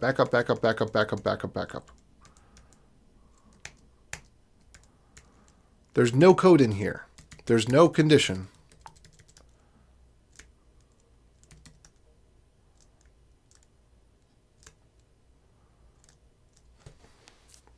Okay, so I guess we should just log something here. So let now equals date.now. Let expires at equals dot value of. Let refreshed at equals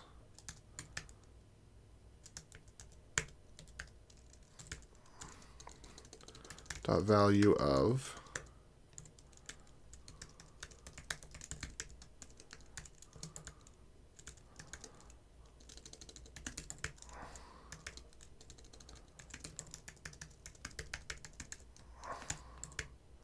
So if now is greater than expires at, or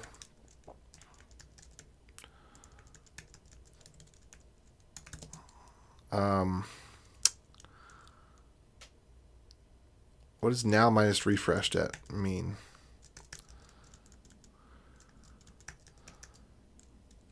Can we change this around?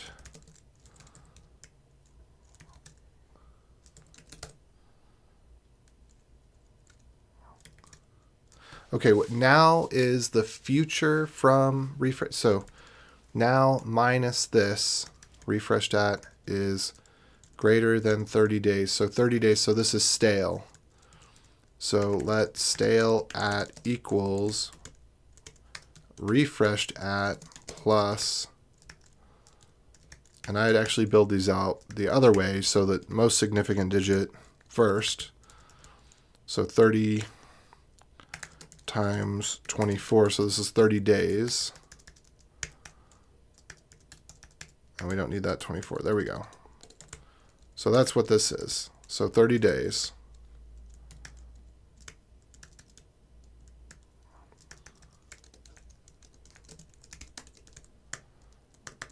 So if we have an expires date,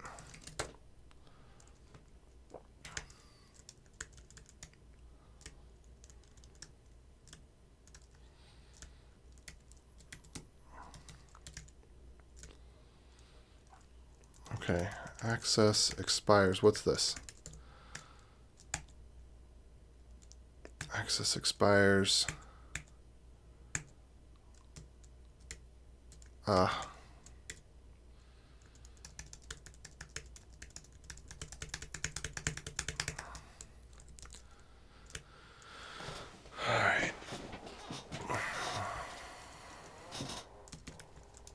So if now is greater than when we know it expires, or if now is greater than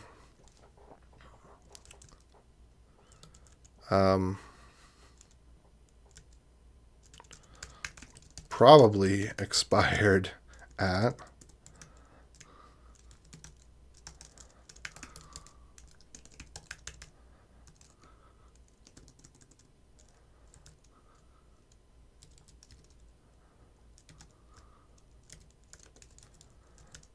all right, let's call it that.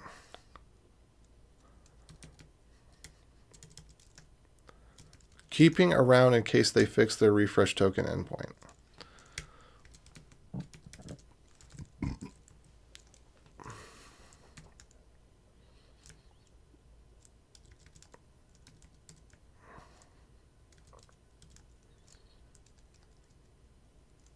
Yeah, okay, whatever.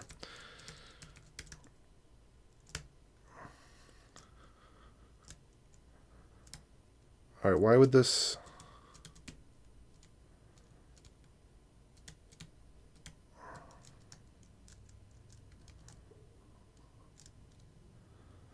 All right, this is normal. We get this error all the time. Okay, so we actually want the indentation here. Is that what we're saying? 1, 2, 3, 4. Let's just put the indentation there. 1, 2, 3, 4.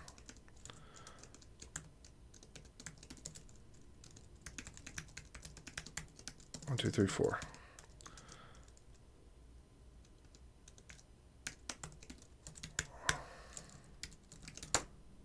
Console. There we go.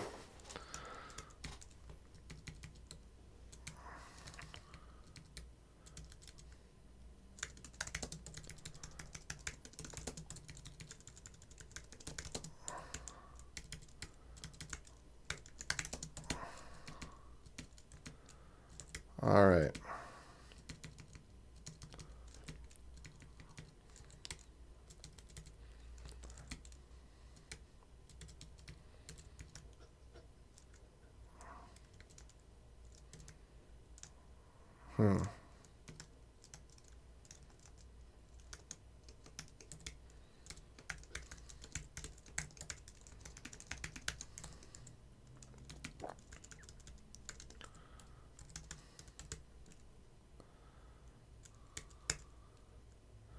Oh, wait, we do want to stop this here. What's going on?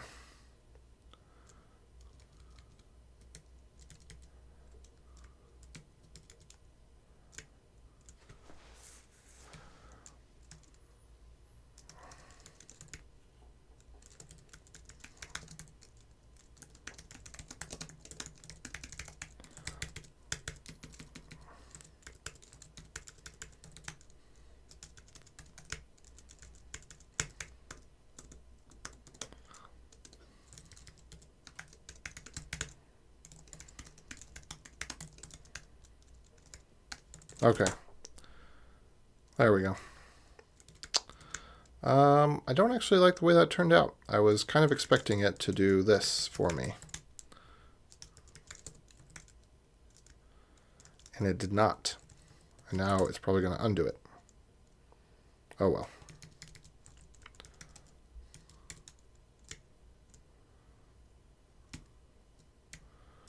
All right.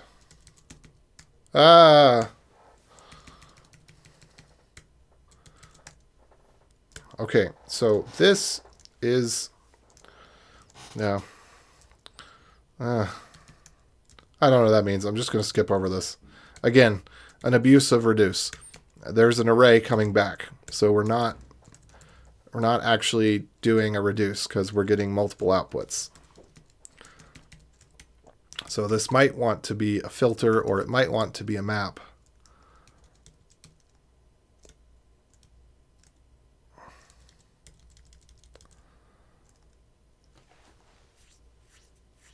I don't know what this wants to be. Looks like it wants to be a map. Because if you were just do map here, and you got rid of that entirely, and you just did a return here,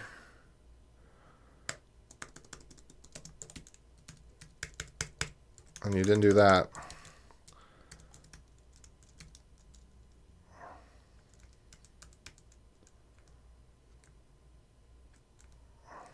wait.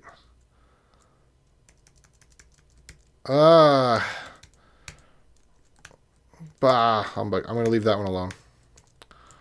It's not worth it. Too many weird things going on. I think there's a use of this that doesn't make any sense because this obviously isn't acting as a collector. But then who knows? I don't know.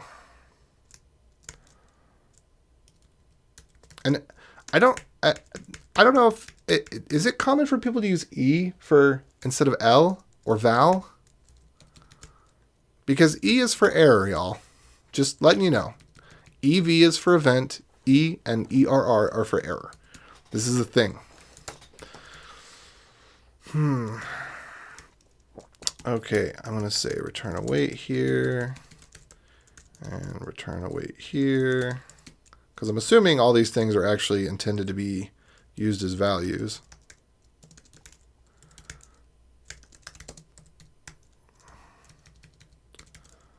All right, return true, return false. Yeah, that looks like it's intended to be used as value. Let's do this though. Resp equals. Bloop.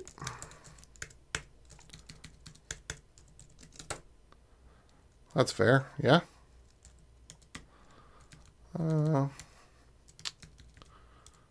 Okay. Fill rec tokens with info. Does this actually do anything?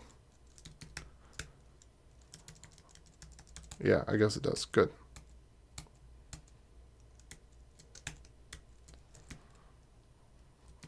Okay, what am I doing? Let me get back to what I was really here for, which is anything to do with the Axios thing. I just wanted to clean that up. That's really all I wanted to do.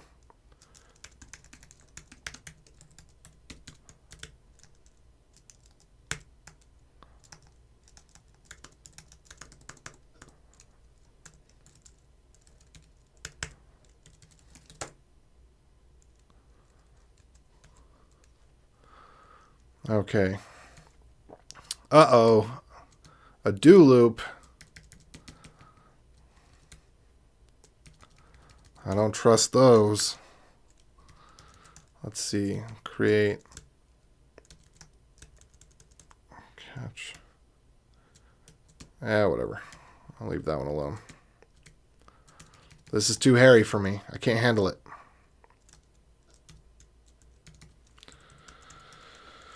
Hello, welcome. I'm AJ O'Neill.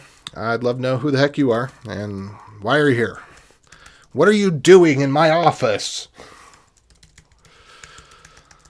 I'm doing refactoring some code right now. I guess that's what I'm up to. I'm kind of looking for an error that's I think is somewhere in here, and just doing a little bit of refactor.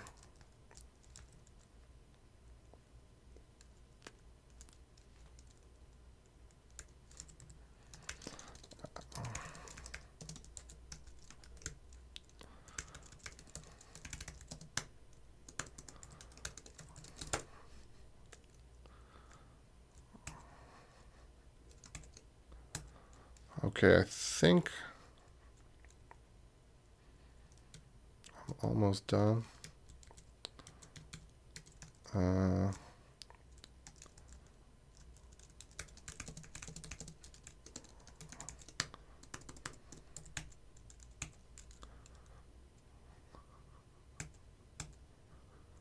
Let's see.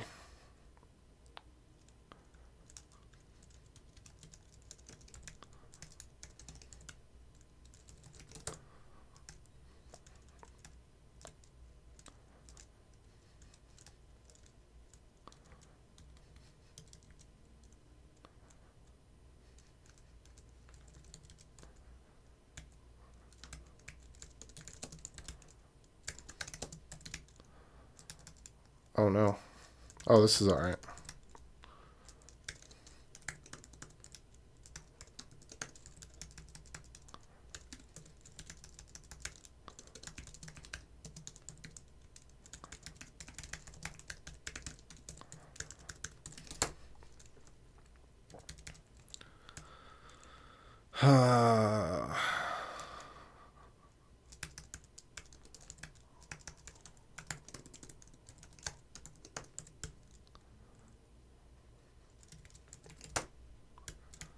I do not understand. What is all of this?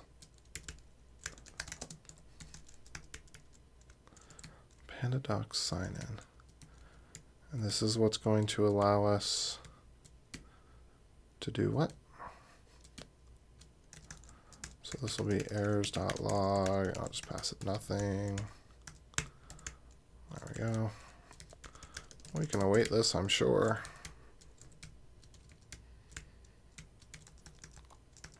Let's see. Let resp equals await Axios.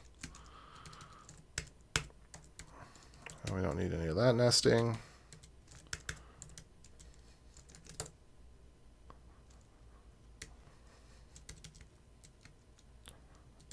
Okay.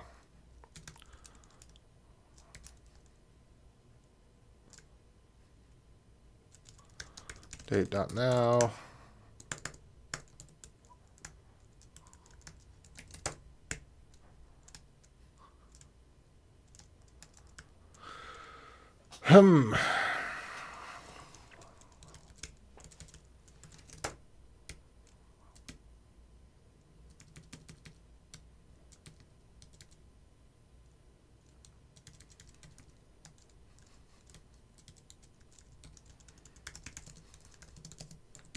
Now, why would we want to log this out?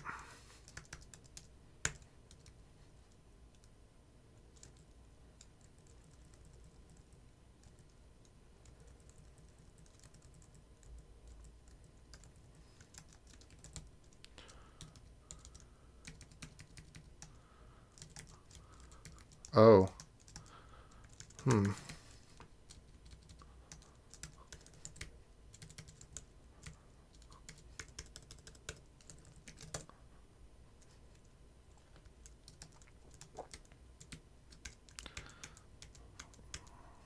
I'm just going to leave that one alone.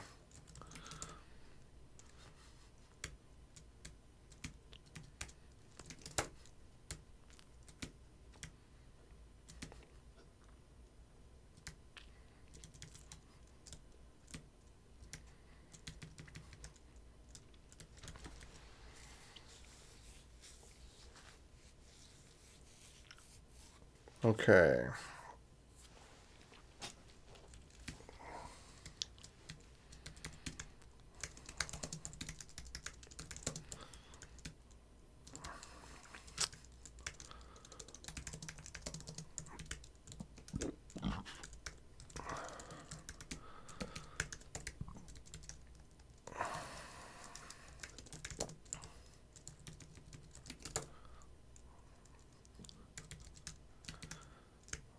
Return. Is this an await? Get document. This is, yeah.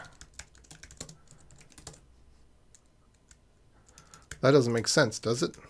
Promise all. What? Get document data. Does this have the ability to return a nothing?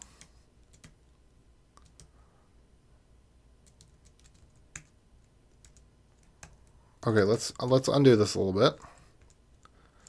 All right, so that's where it was. So this is going to map, and it's always going to get a promise, right? And then after it maps, it's going to filter to return only the ones that return something, but it's always going to return a promise, right? Get document data. I'm going to double check on this. Get document data. Get document data.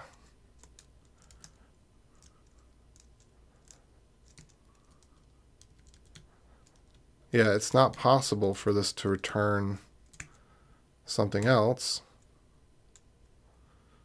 Oh.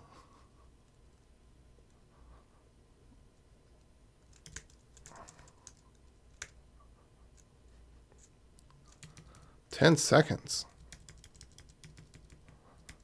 Huh.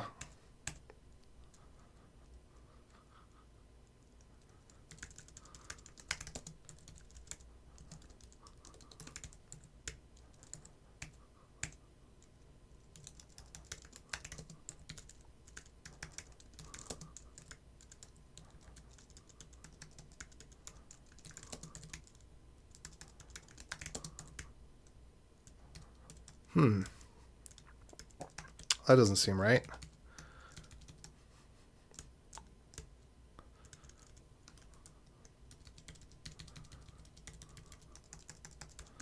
Errors.log.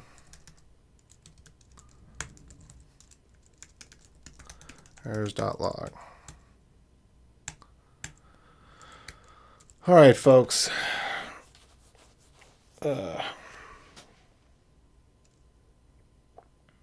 Hey, Yorun, what's up? How you doing? Oh, wow. Lots of people joining in. Hello, people joining in. I'm just doing work stuff.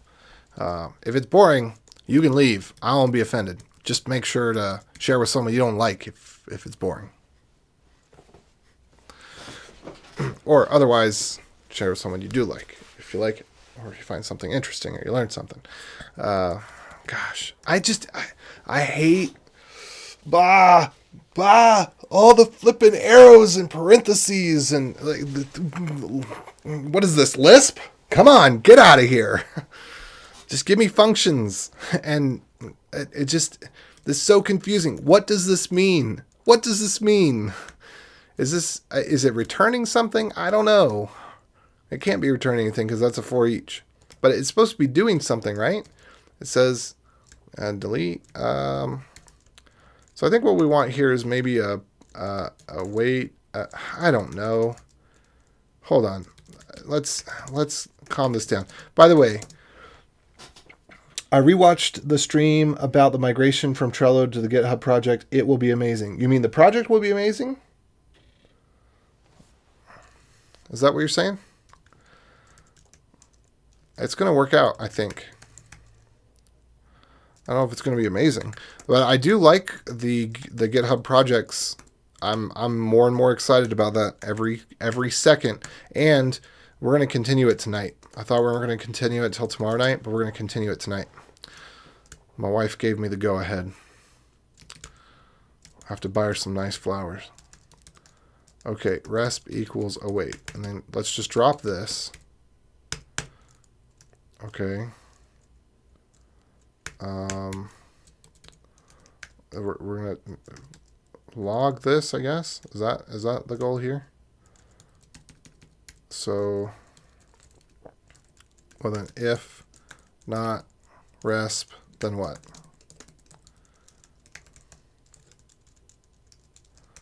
Then we're gonna just return. What was this supposed to be? Is this always returning false? Let me back up. Nope, nope, no, no, no, no, not that one.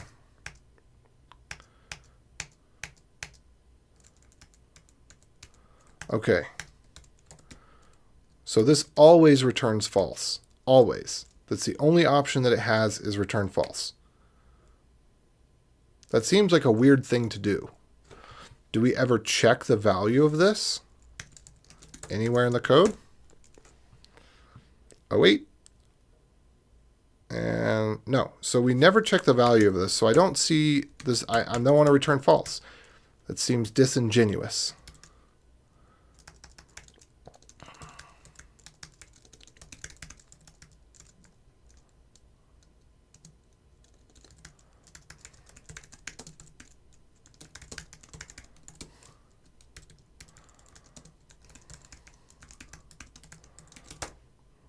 All right, this is an abuse of reduce that I've come to like.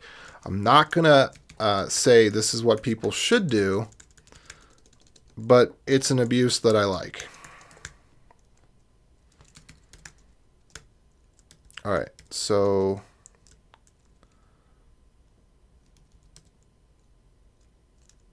get document data doc ID. So delete, then get document data. Why? What are you doing with it? Get document data, okay. But there's nothing, it's not returned. Right? Or was it being returned? No, it couldn't have been returned. Okay, this says get, but why would you go get something just for the sake of getting it? Okay, get document data. Blah, blah, blah, return data. Okay. Update. Ah, see, update, update. Update document data. So this is not a get. That's a poor choice of name for this. This is maybe an upsert or something. But it is not a get because it is doing an update.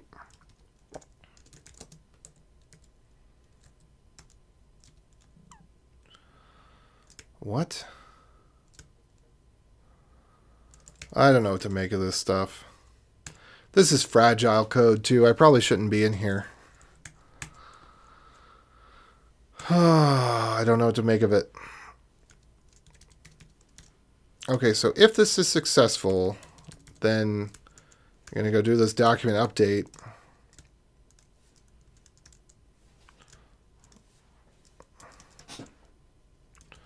Otherwise, we're just going to log it. Right?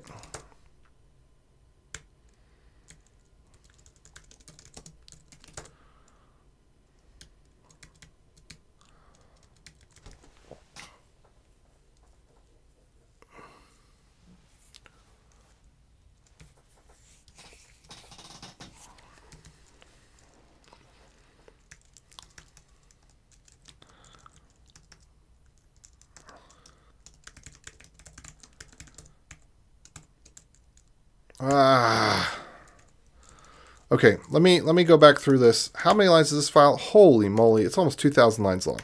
All right, so here's what I'm going to do. Because the thing that's most important that I need to figure out is where the use of this Panda Axios object is. And I want to make sure that it's always awaited in every case. And gosh darn it, there's a whole bunch of them.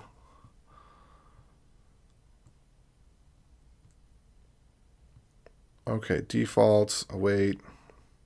So right around 1430 is where I need to pick back up. I very well may not be able to get this change in because there's very well may be too many things. Okay, that one makes sense because that is a promise.all. Okay, why does this need to be wrapped? Resolve. Oh, look at this. We got a client connect and a web. All of that.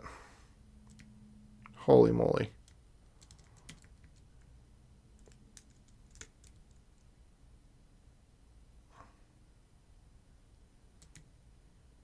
Okay, so where is this promise?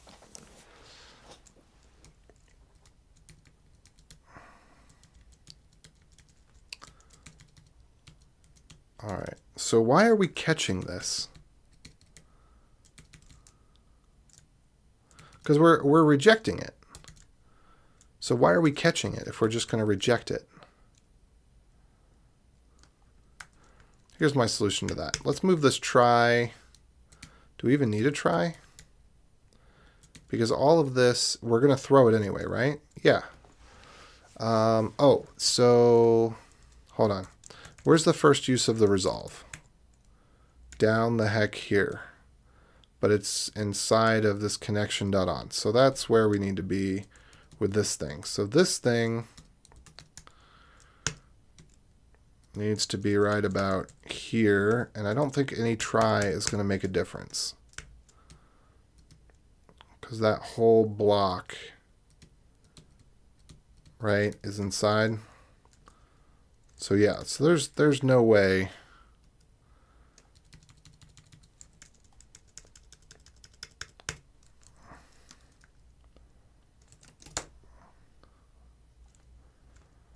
Okay. And there's no need to call that async because there's no possibility of having async functions inside of here.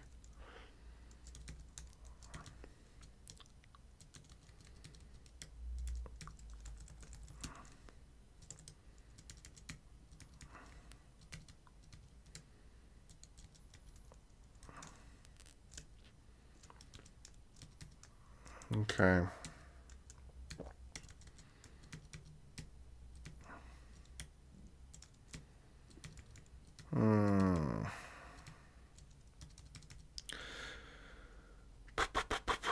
When you finish the task, when you finish this task, will I start the migration task? I'm going to have dinner. So I'm going to go through this. This is probably something that's going to be too big of a change that I'm not going to be able to make a PR on. But I'm going to have dinner. I have a meeting that I need to attend, related to some church stuff. And then after dinner, I'll get back to the GitHub Trello migration.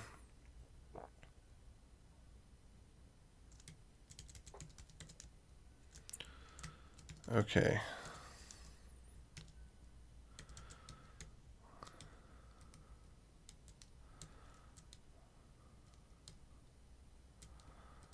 All right, so am I understanding this correctly? If it gets here, then it's just going to call a rejection.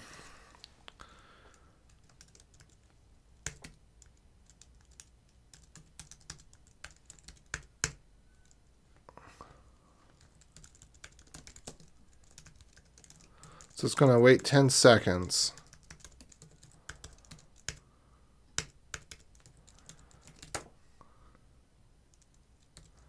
So what are we here? So here we're inside of an async function. All right, I'm so confused right now. This is all inside, right? So we could just say if not and then return and we'd be done. Yeah.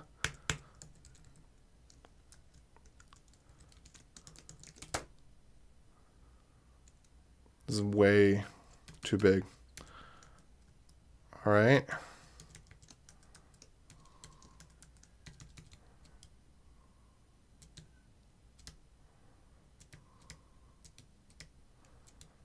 Okay, I'm a little confused. I do want to break this down, but this is something I probably need to work on with somebody else to break this down. Because I need to understand more information.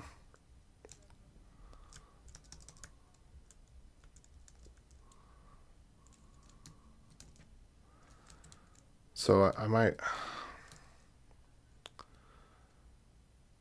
need to go back. But this file right here is probably one of the most buggy files. Well, not necessarily the file itself is buggy, but this is the most complex interactions that we have essentially take place in this file. And so Yeah, I would love to just spend a couple hours workshopping through this. The problem is trying to make sure that there's not any material changes to the code while refactoring it.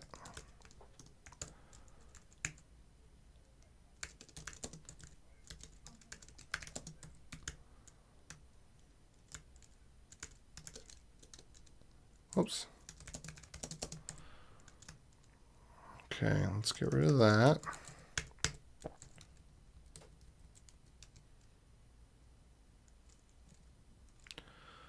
Wait, we don't even use the response? Seriously? Oh no, it is there. It's there. Response.data. Got it. Okay.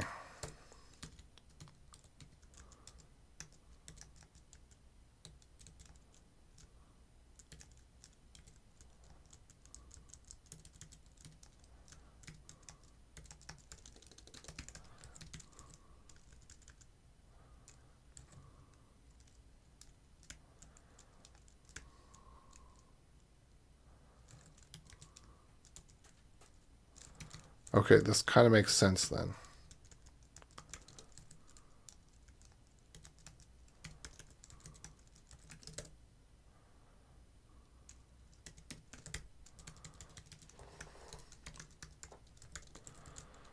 All right, so this, it's either going to return data this way or it's going to return data this way. I'm a little confused.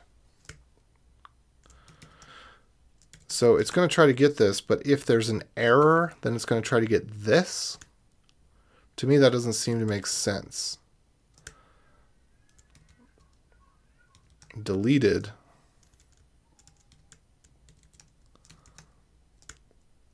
I don't know if that makes sense to me. Let's undo this all the way. Go back to here. Meh. All right.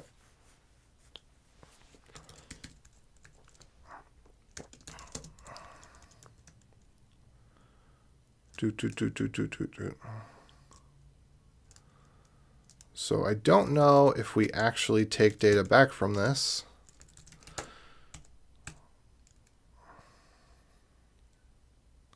All right, I'm going to show you what I'm going to do here. I'm going to see if there's any more. Yeah, when you guess when I wake up, it will start. Yeah, I mean, you guess when you wake up, I will start. Yeah, probably, maybe. Okay, so I'm going to go back here. This is the bug that I want to tackle. I'm going to check and see, do we have any more pull requests come in? We did not have any more pull requests come in. So one thing I'm going to do is I'm going to change the line length to 100, and I'm going to run this. And this is going to change hundreds of files.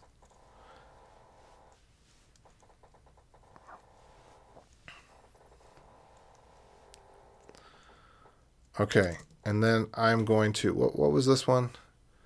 What I have this open on? I've probably called the branch prettier. That would be the right name to call it. Style, close enough. All right, so we're going to use dash. We're going to get branch dash D style. We're just going to kill it off. We're going to go into master, make sure master is up to date. I'm going to check out dash B style. I'm going to open up the pretty RC. I'm going to change the print width to 90 because 100 just seems too long for me. I don't want to have to deal with it.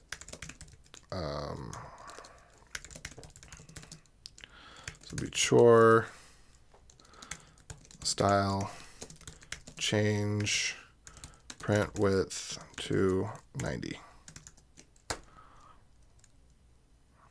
And I'm just going to update this.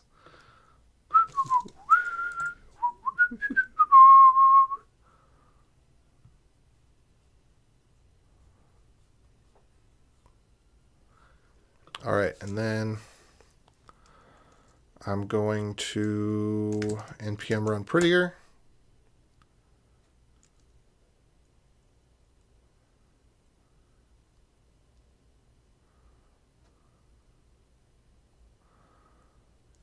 All right. And then I'm going to add all the source and the utils and the tests, everything. There should be no new files. Oh, git add db, star.js, git add.github, git add readme, git add documentation, git add notes, git add test basic, I guess. Git add tsconfig. And we should only see modified. We should not see any new. All right, good. No new.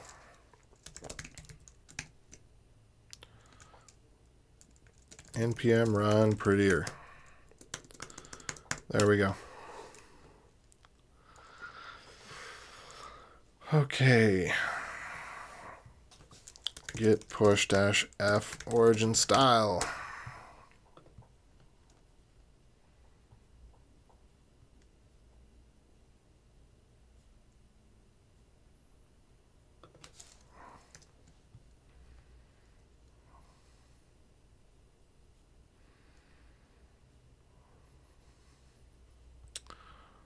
All right, and I need another reviewer on this. I'll take Sam or Will, either one.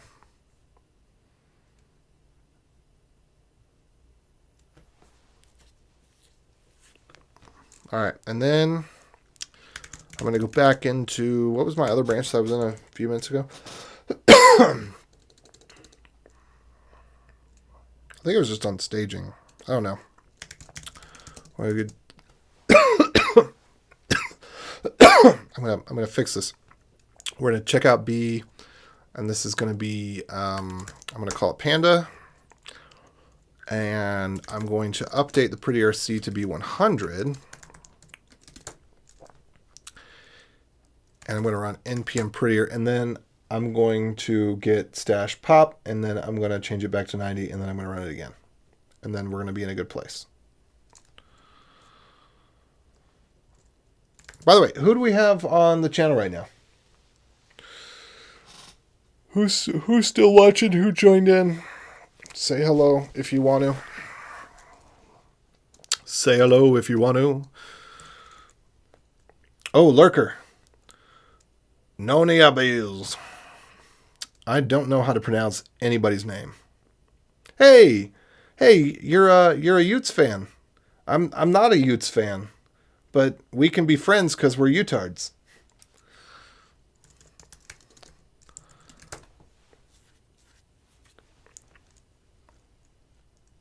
Yeah.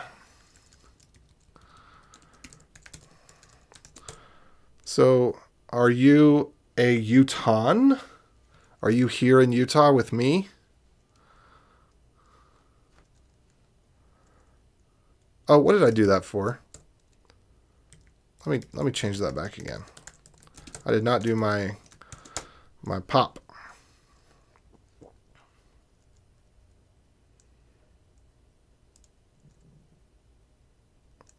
Okay. All right, git stash pop. Oh, that's not good.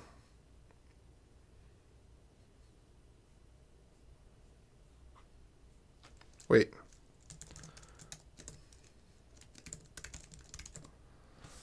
What? Modified. I'm confused. Okay.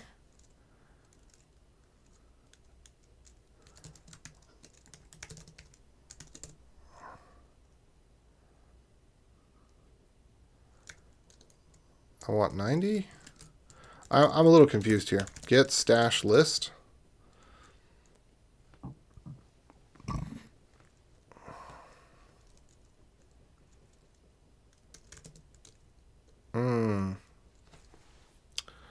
Okay, I see what happened here. What I need to do is I need to be on staging. Git checkout, whatever. Git checkout. All right, git checkout staging. I need to be on staging. I need to update pretty RC here to be 100, right? npm run prettier, and then I need to git stash pop,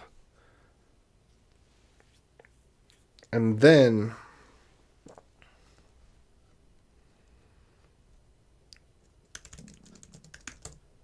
dang it. Okay, git stash pop. All right. So let's do this. Print with 90. Let's go with 90 here.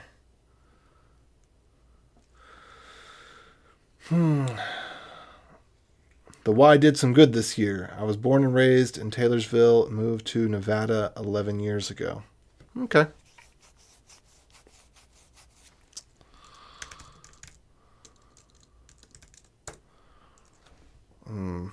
If I'm going to make the swap for that Nintendo Switch, I probably need to figure out some. Actually, I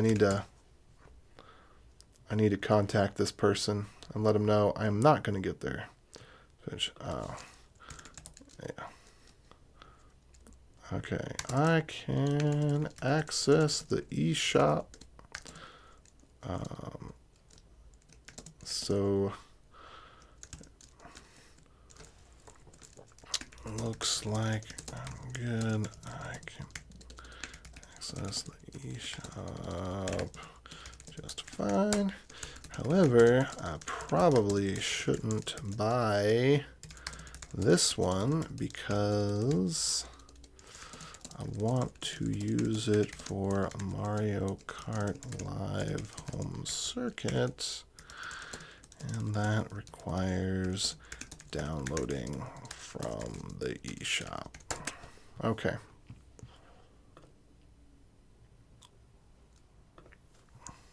Okay.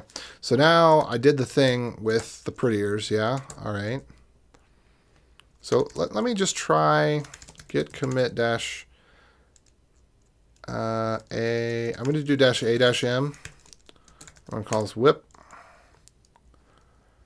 I don't normally do that, but in this particular case, that's what I'm going to do because that's what I'm going to do. All right. Now, if I go back to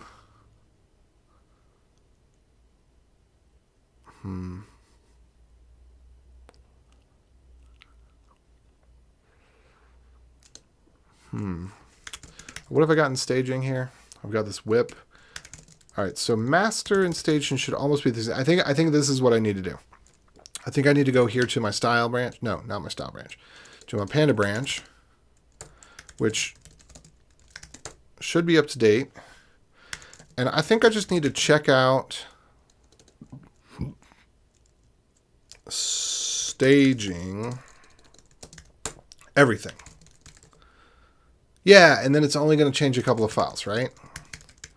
This looks good. I'm actually kind of curious what other stuff it changed and why.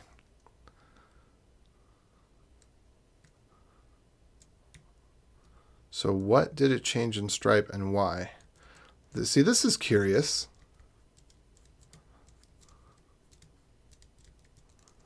Huh. Okay, git checkout style. Well, first of all, let's just do commit this. Let's do whip.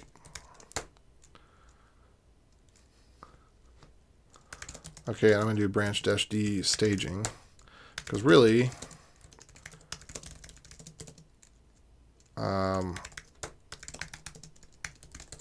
oops, git pull origin staging. Git rebase master. Those should be the same right now. Yeah, okay. So what am I doing on my style? npm run prettier. I don't know why. What could be different between these two branches?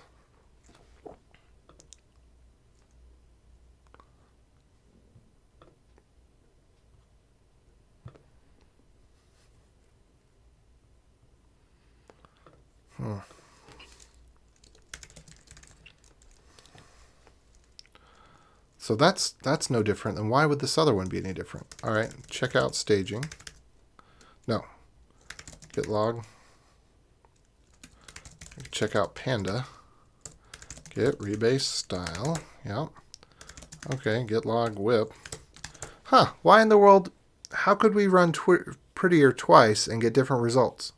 That doesn't make any sense. I didn't open up those files.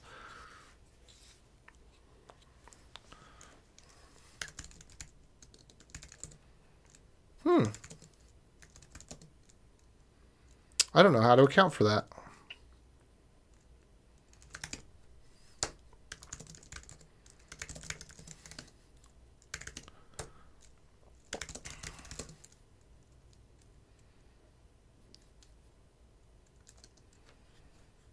I don't think we want allow unsigned. Oh, we do want allow unsigned Git, right?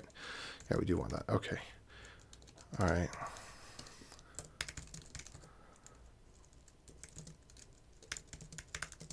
I don't know how those got changed.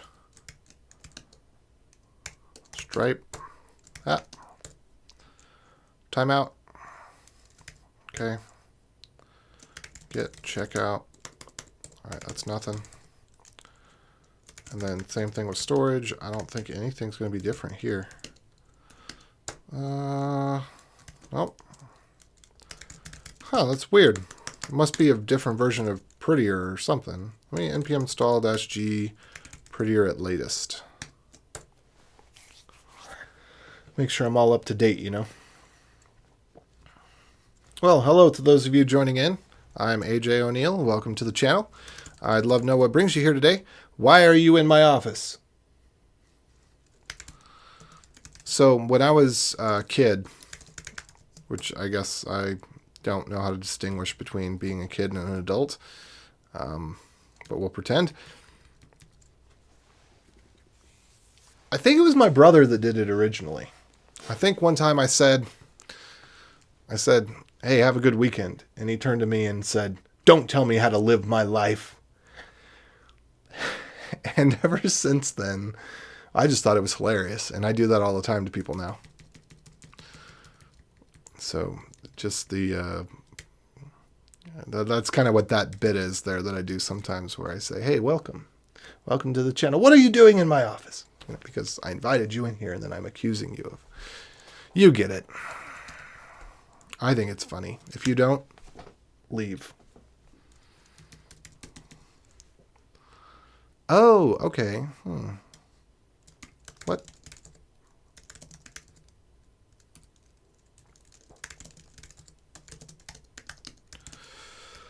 All right, let's continue with this. I think I'm on line 1500 or so is where I left things off. Okay, here we are.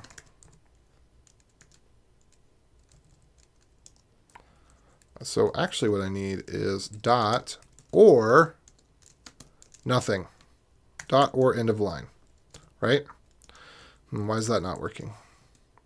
Is it because do I have to escape the pipe? No. Do I have to escape the end of line character? No, shouldn't have to escape that.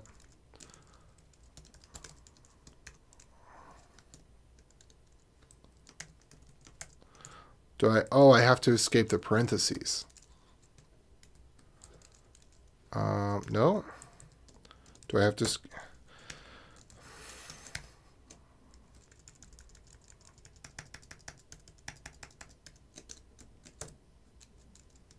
All right, why is this regex not working?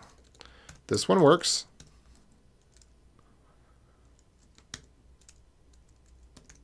That one doesn't work. Do I have to escape the pipe? I have to escape the pipe, and I have to escape the parentheses. But I don't have to escape end of line. Yes. Okay, great. Let's start at the bottom and go towards the top. I don't have that many left, I think. All right, document response.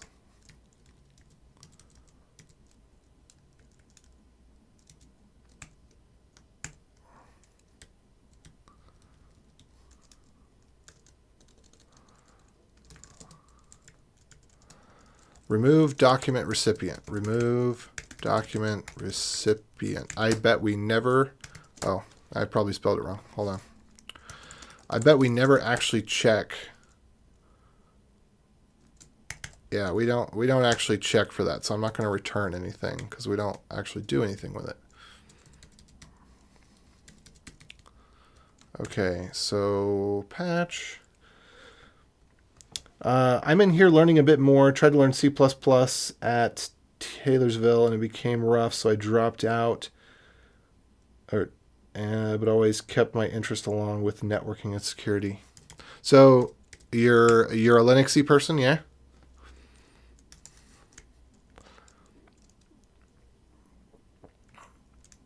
Okay, I think I've come full circle at this point. I think I now... let's see, capture exception. So here's what we want to do. This one, there's still a few that I missed. So we could return response.data.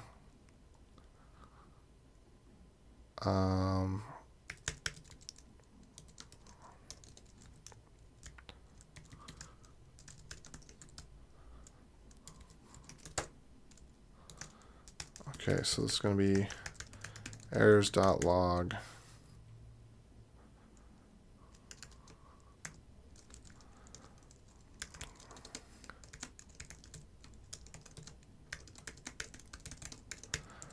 I need to make sure that this log is what I think it is. So let me go into my source lib errors capture. I think I need to make that a capture. There we go.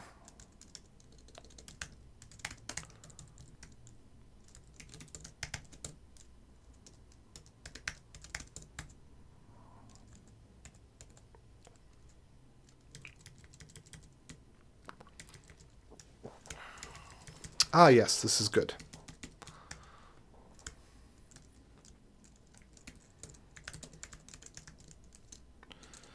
npm npx base tag link. There we go. Well, feel free to ask questions. We can, if there's anything I'm doing that is weird, which is a lot of stuff right now, and from my opinion, because I'm going through and looking at old code that's some of the most complex code in the code base. Trying to track down where an error might be coming from. But feel free to ask questions. You can also ask me other stuff. Not really too much is off limits, but if it is off limits, I'll let you know. But we can talk code, we can talk life. I like to have a little bit of conversation. It's nice, and I really do appreciate you coming out and saying, hey, I'm just a lurker. Because it's nice to know, it's just nice to have some sort of sense of who's on the other end of the wire. And so I really do appreciate that. Just from the perspective of, knowing who the audience is in some small way. I'm feeling a little bit less like I'm talking to myself and a little bit more like I'm talking to a human.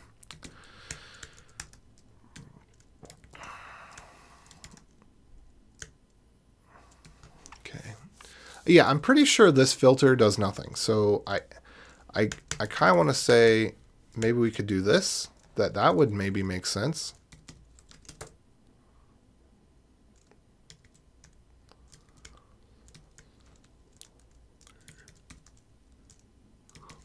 I just don't know. This filter, it can't possibly mean anything as written because everything returns a promise, so it's always, a promise is not empty, so it's always going to return something.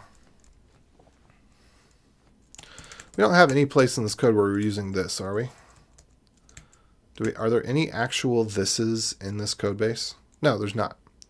So I could just, in an automated fashion, well, problems with implicit returns.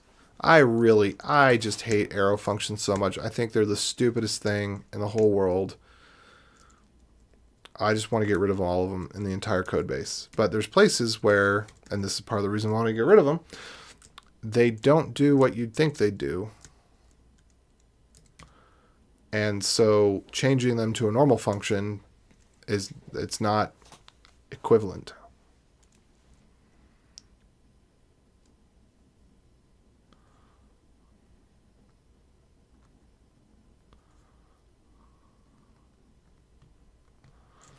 Oh.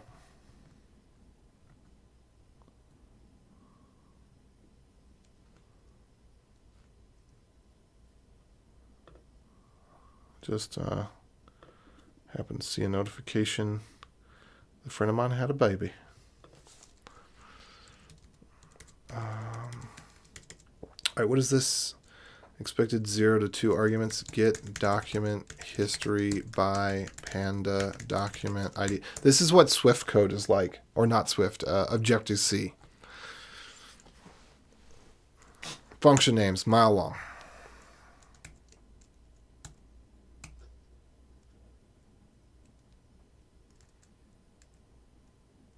Document ID false 0.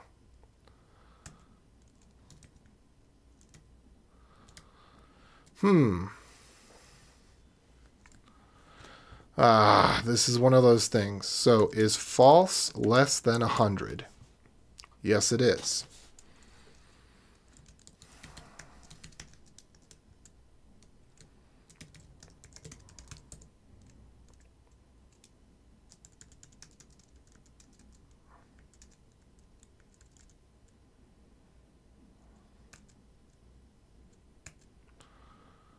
Huh. Get document data. Yeah. Okay, maybe I can back up and just do a couple of these things at a time.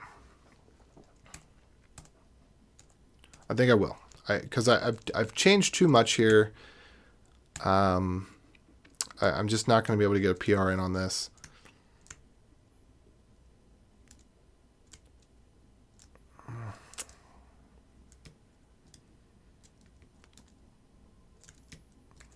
But I want to continue to change a little bit because eventually I want to get to this.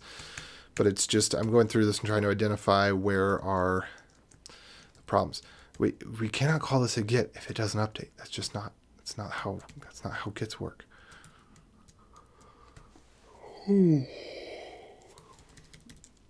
Oh. Block the user. Goodbye, bot. Sorry, I had a call right as you started to talk. If you want, you can just hit pause and go back, and then put it on 2x speed and go forward. I'll try not to talk to you while you're doing that. Actually, it won't matter because you just catch up and be fine.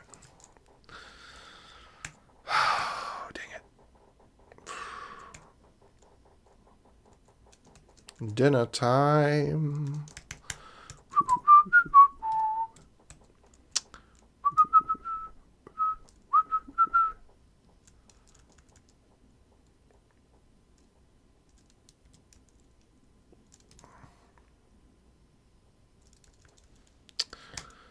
So I don't know what this was intended to be.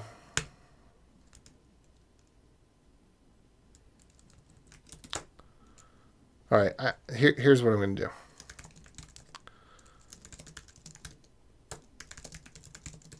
I'm gonna call this whip. Okay. I'm gonna go to style. Well, first of all, I'm gonna see if I can get style just merged in real quick.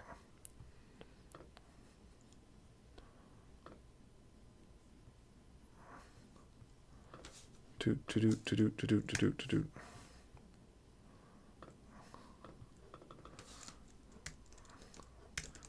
Changed line length only. No other changes. Let me go throw this in.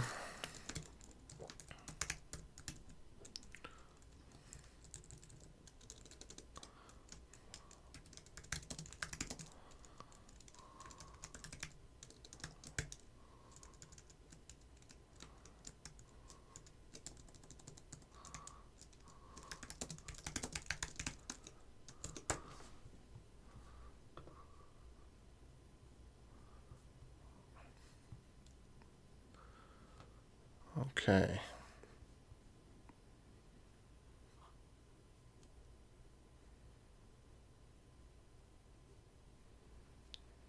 I want to get that one through. But we're going to go back to style. And now that I've kind of gone through this code and I have an idea of what changes there are,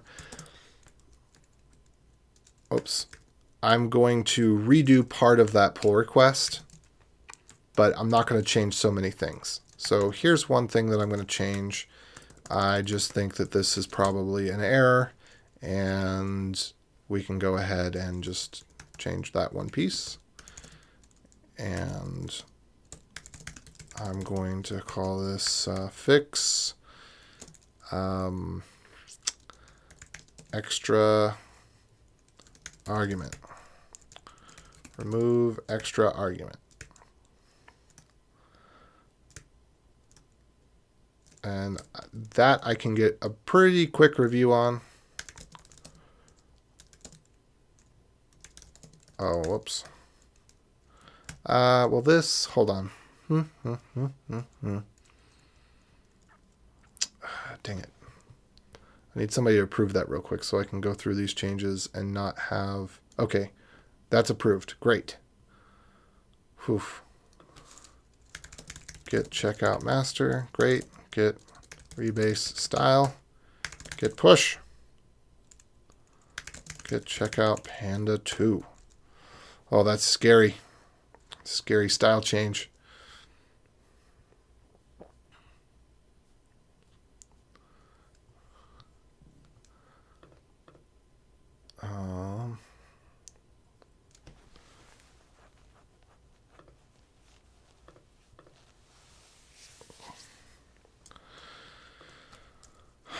Okay, so now let me make sure rebase master should be nothing.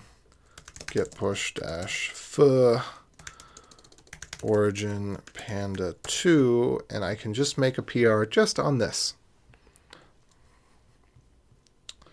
Not sure if this was supposed to pass the false through to, what was it? Git diff master.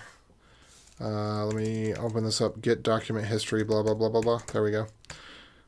And I can just note what I think this maybe was trying to do.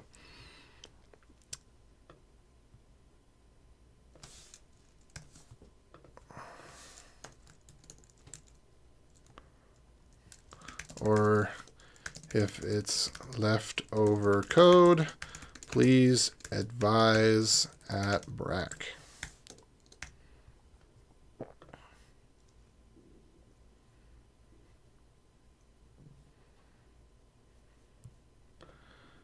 And then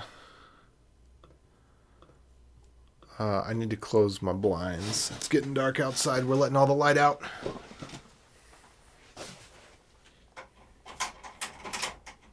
All right, so now we can look at that one in isolation, and now I'm going to do one of the other ones in isolation. Okay, so I'm going to do git checkout dash b panda 3.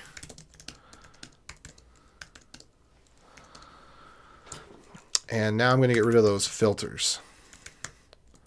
So there is no filter on the interceptor. So if filters.length, that's not possible because it's never used.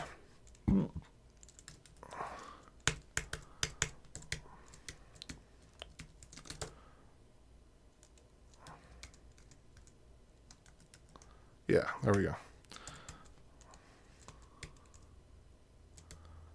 All right, set up interceptors.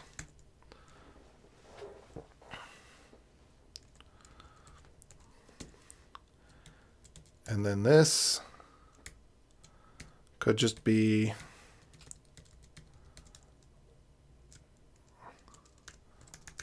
to do. Let's bring these comments together. Are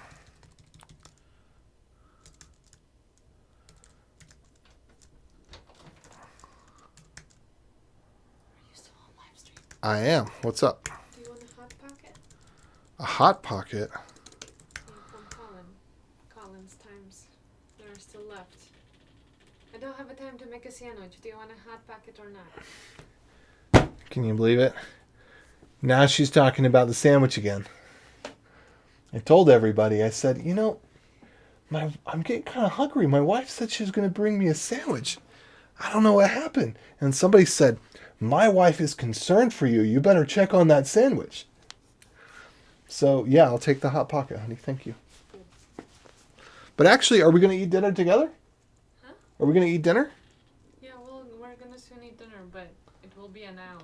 Okay, it'll hold me over. Huh? It'll hold me over. That's right. That's the idea. Oh, thank you. Thank you. I don't want you to pass out before all of your followers, you know? Yeah, thank Your you. wives would be concerned. Much appreciated. I think everybody agrees. Isn't that right, everybody? Getting a Hot Pocket. Not as good as a sandwich. Especially not a roast beef sandwich. I love roast beef. All right. Okay, for some reason, PandaDoc is erroring when we try to refresh tokens. I don't think this is worth keeping around.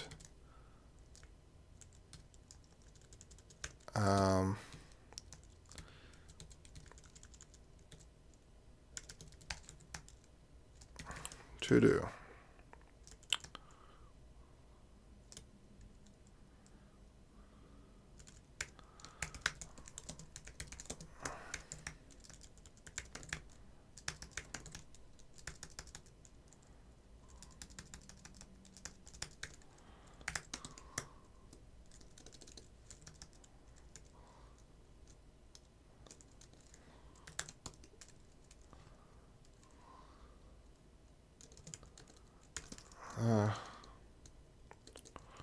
Let's see.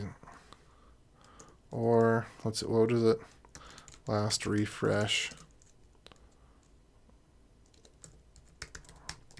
We'll just get rid of all this.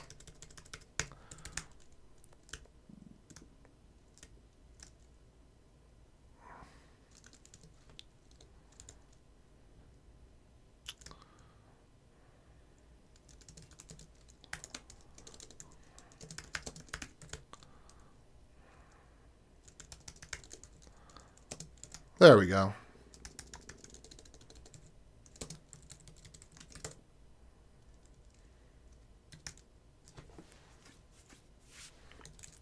That's good.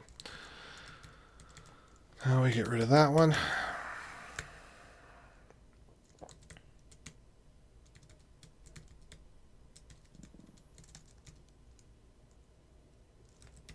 And I don't know what this was supposed to be.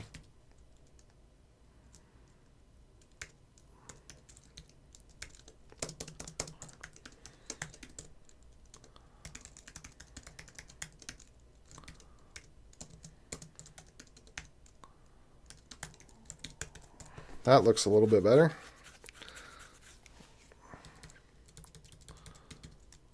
What is this subset about? Not assignable to string. It is now, sucker.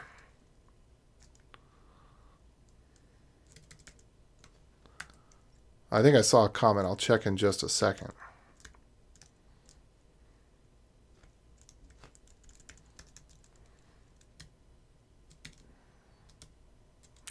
I do not like the way that objection gets so upset.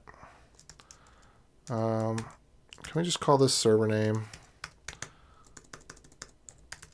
Look, I'm going to show you how to use a const, y'all. All caps. Okay. And this isn't a const. Do you know why? Because, look, there's a conditional. That means not a const. Consts are not conditional. They're constant. So const would not be an appropriate use of this. Okay, what is timed memoize?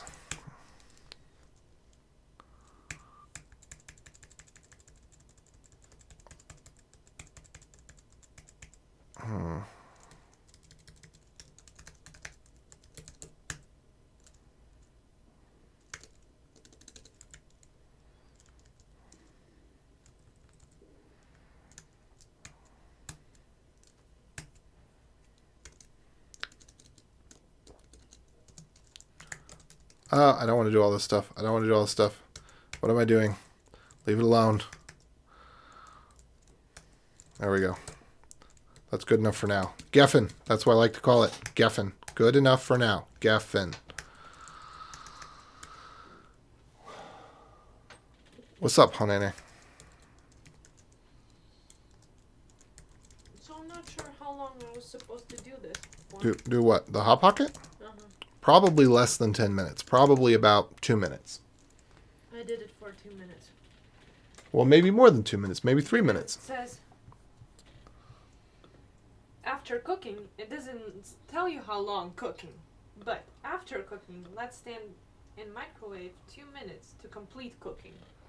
It doesn't tell you how long you're supposed to cook it. Let's Google this. This is a Googleable problem.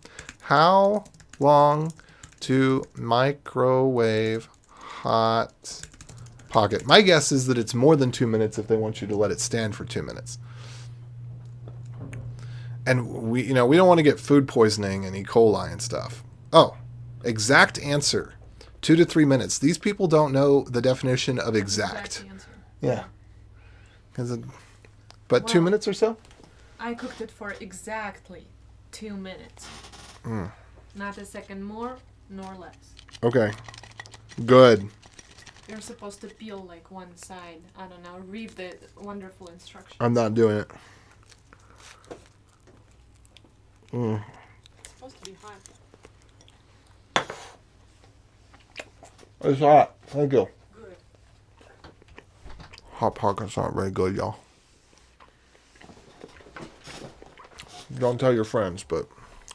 Well, do tell your friends if you like them. And you want them to have a Hot Pockets. Hot Pockets have never been good. Especially... Honey! Should have put it in the air fryer. That's what we should have done. I should have put it in the air fryer. That air fryer makes things that aren't good tolerable. Little Caesar's Pizza, for example.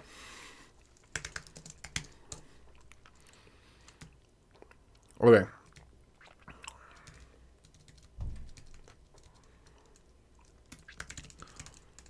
All right, so I think this is good enough. I could just say refactor, remove dead code. I think that's appropriate.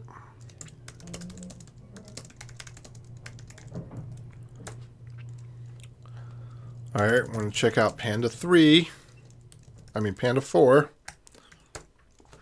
So let me go make sure that I've got, did I actually create the pull requests for these?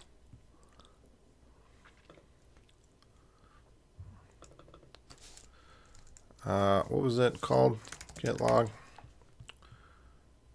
Refactor, remove dead code.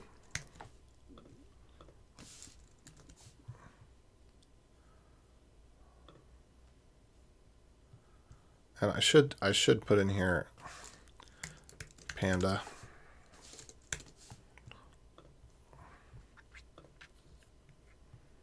And then it should be fix Panda here too.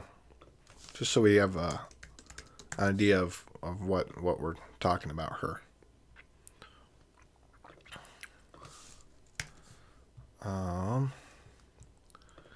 Say, hey,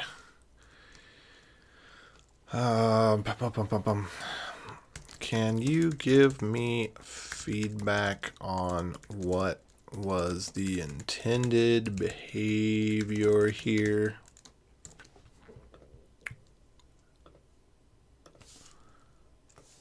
Boop, boop. There we go. Sending that message off.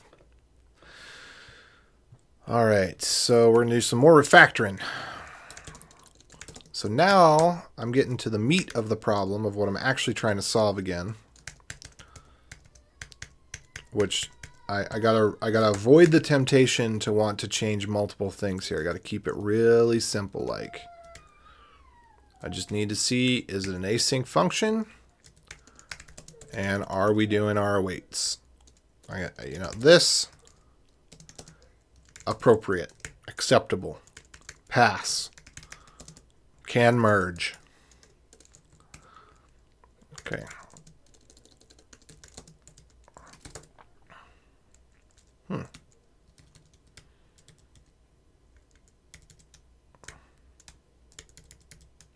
Interesting.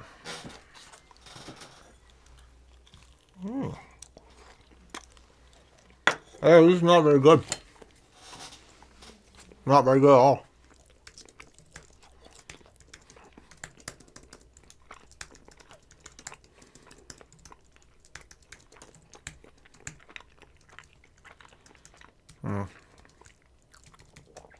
Okay.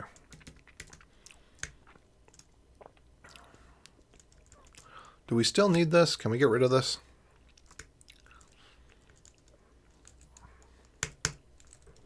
I'm going to ask about that. It seems that we should be able to get rid of that. Okay. So a couple of things here. Again, we can reverse this.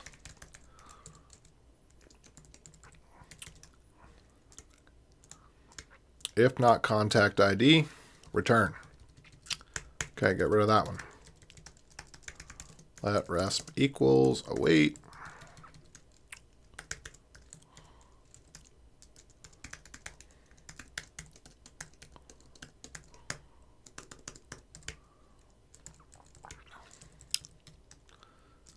And then console. I think we just return resp.data.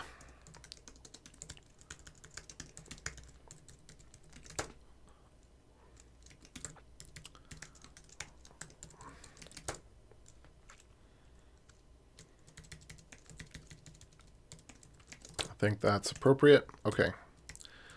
Yeah, see, we're not getting too crazy. Just doing a couple small little things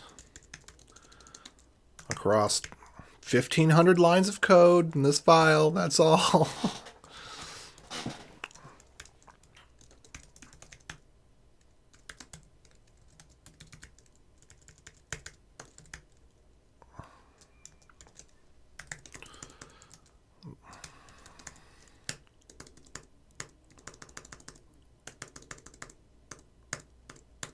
And again, my log function, my errors.log function, will log the error. And that's all it does. So we just pass it a banner that we want to be printed with the error message.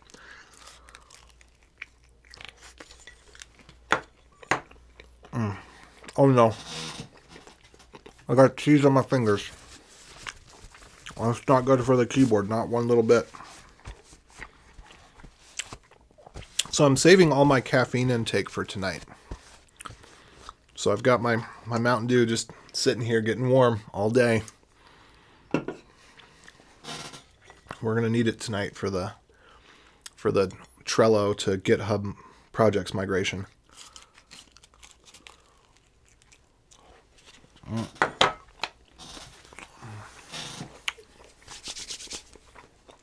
Okay. Now, this looks off for a couple of reasons.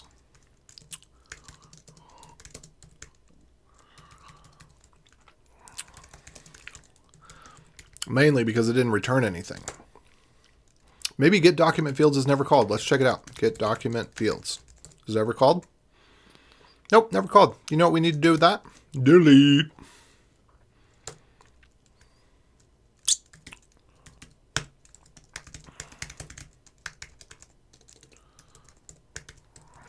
You know what? I ought to just do that real quick with all these functions here.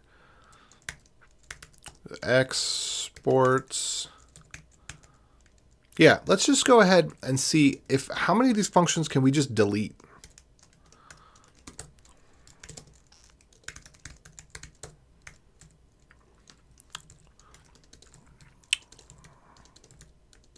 What am I doing that for?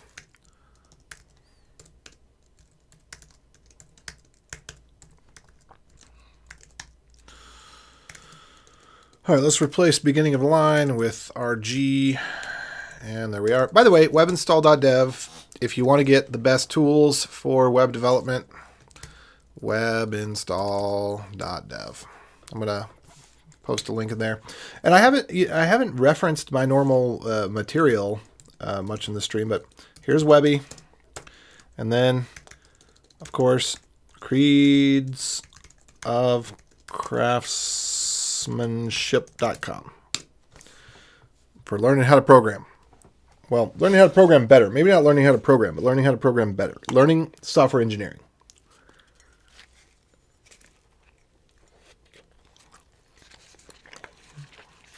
And one day, I'm going to ramp up Beyond Code Bootcamp.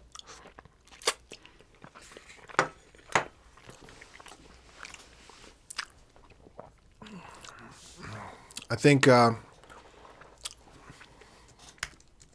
going to do it somehow. All right. So with all of these, basically what I want to find out is if they exist in any file, if they're used, I need to count occurrences, essentially, is what it is. We need to count occurrences of each of these. Because if it's used within the file, that's okay. But if it's never used, that's not okay, right? But let's just go with this for now. Oh, that's a lot.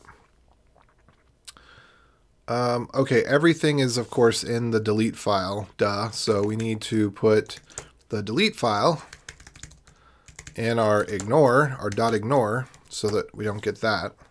Okay, so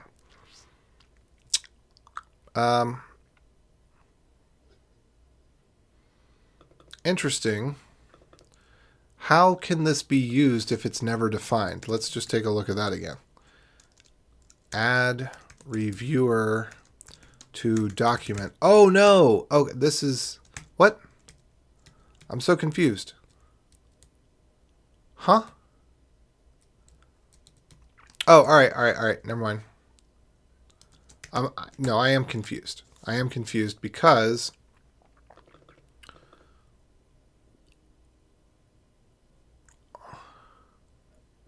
oh, I see. All right, so that one is used. This one is used. This one is used. So really what we're looking for is where we have, where it's not in any other files. What's a good way to find that out?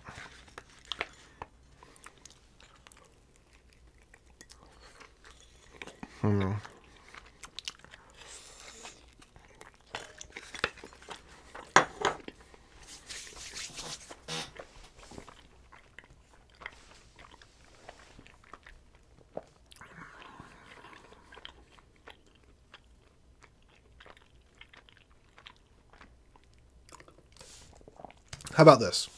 Maybe this will work. Whoops. Let's open up our ignore file. Let's say the source file must be ignored. And then in here, we could do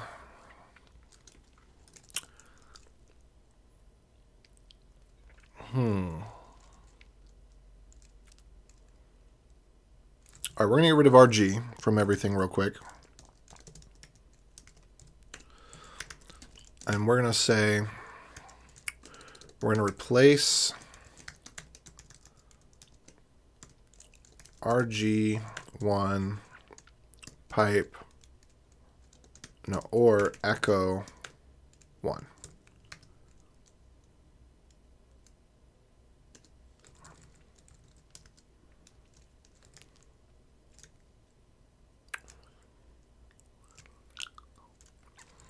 And what are the options for RG?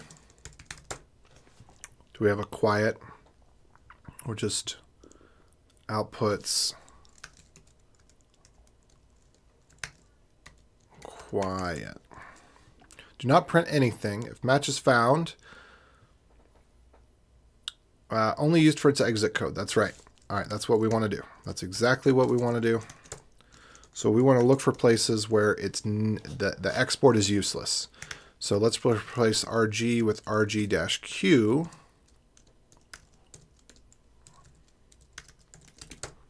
And then let's run this and see what we get. Okay, so these ones, it looks like they're never used outside of the file that they're created in. That doesn't mean that they're never used. But these are functions that we could probably just delete and get rid of entirely.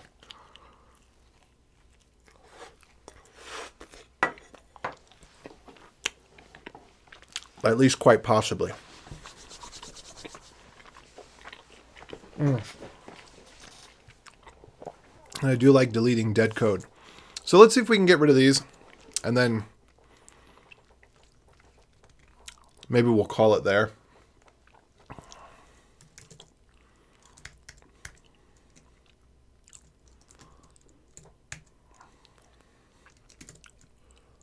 Is that not it? No, it's API util, isn't it?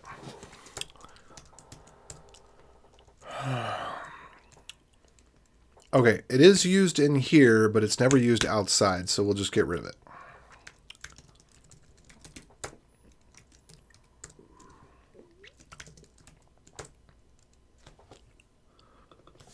I'm just going to double check with these. Yeah.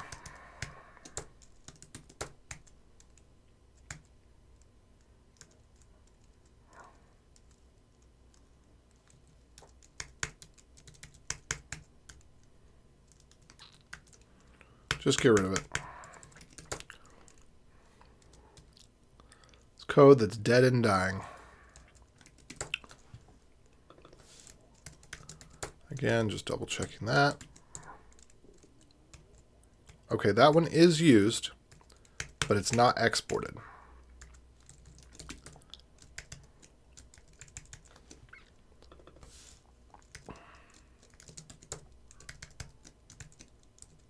I mean, it is, it's not used anywhere else.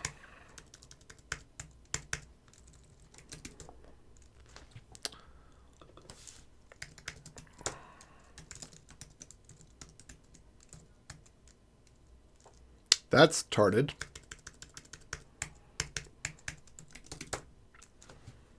No, I think I know how that came to be.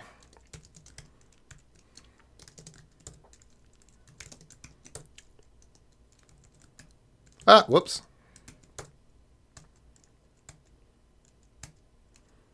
So that is used internally.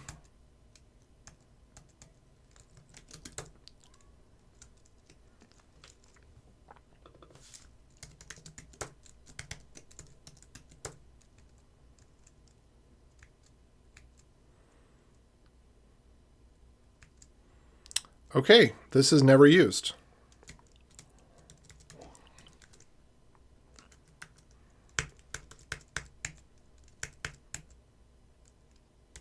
And this is not the function that it says it is.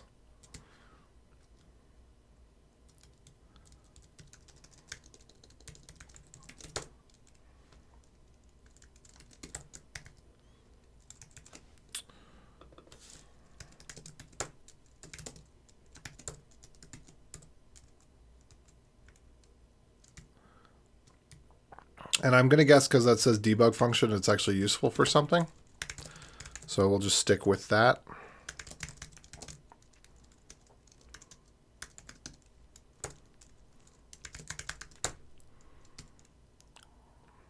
All right.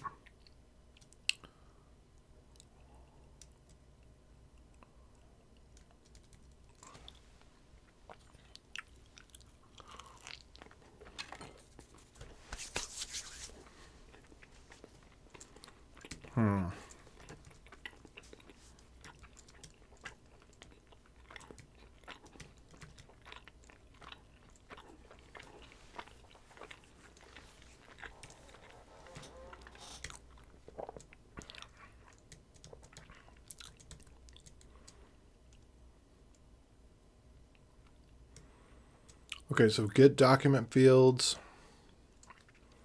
What else?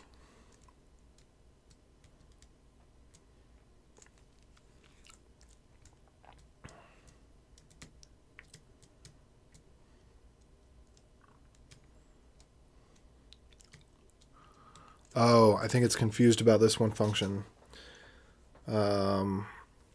Add reviewer to document. Okay, I'm going to undo my change to that just so that I can have a dead code PR.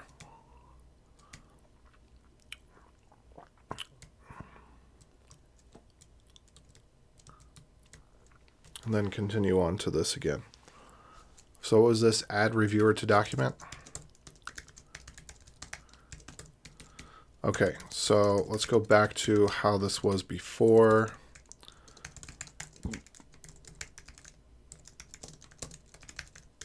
Is that it?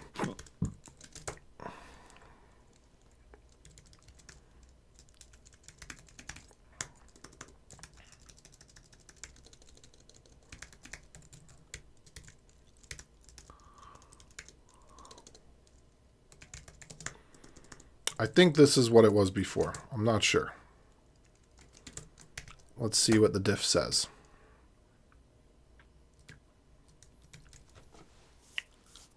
Oh. Yeah, almost there. Console.info.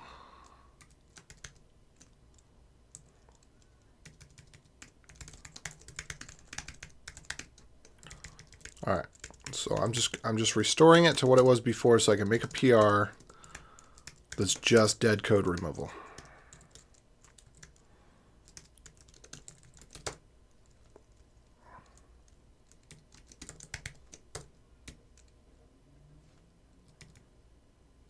Good. Excellent.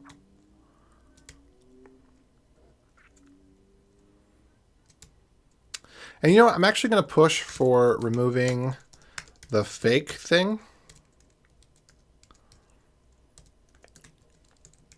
I'm going to push for removing this as well. Because I don't think it's actually used. And the whole point of this is just to bring up discussion points at this point, right? So if they say, no, we need that function for something, that's a good function to have, then I'll probably say, well, let's move it to a utility library or a utility folder for functions that aren't part of the code, but they're for us for testing. Let's move it to the test folder.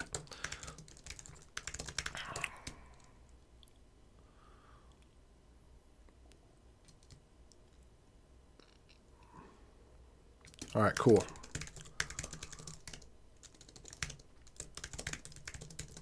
All right, refactor, remove dead code. And again, refactor panda.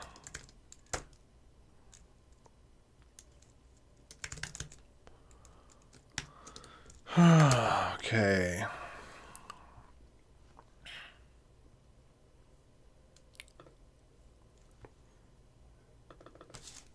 Mar remove dead code needs discussion.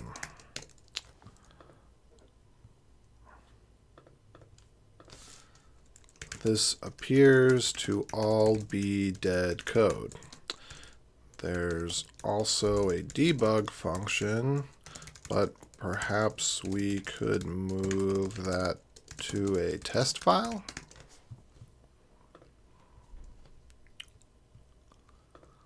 All right, let's see. Did this one get reviewed? No word yet. Okay. All right, we're going to check out. I should be able to check this one out from Panda 3. Well, no, I do want to go from this one. Check out Panda 4 because if I decide not to remove the dead code, it should not be hard to undo that. And it should still be able to track where the code changed inside of a function. So I think it's actually going to be cleaner to do this way. So we're going to do Panda 5 now. Okay. Now, let's go do that add reviewer to document. Okay. This was the first one like this where we can just let data equals await. And then, was it return data? Resp.data. Get resp. Yep, okay, cool. Now I'm just going to focus on exclusively and only making sure that all of these Panda functions are awaited. And just the little tiny bits of cleanup near around about them. Okay. So I think this is all right. What was it complaining about? Declared values never read. Because, oh, there we go. Cool.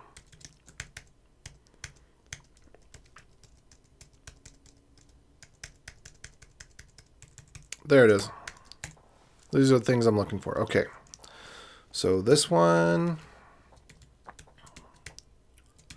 that's awaited. And it is inside an async function directly. Okay, good. Now this one, that's taken care of. This one, this is inside of a try. But then it does a catch. So that means that we should just tack the catch on right here. And that's going to be an errors log like that. Now we don't need to nest under a try catch here. And boom, excellent. Oh, and we can use a template string on that. All right, so now I'm just redoing some work that I already did, essentially. But I often do this where I kind of take a two-pass approach, where the first time I'm just kind of looking through, getting the lay of the land, and then the second time I'm saying, okay, now how can I take these things and work through them one at a time and make it nice and tiny, an acceptable commit.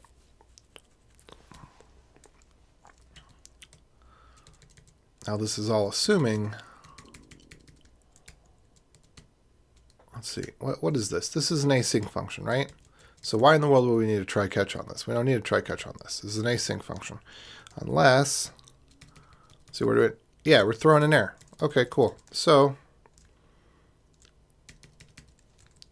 we don't need any of that. And if we need this, where would we need it?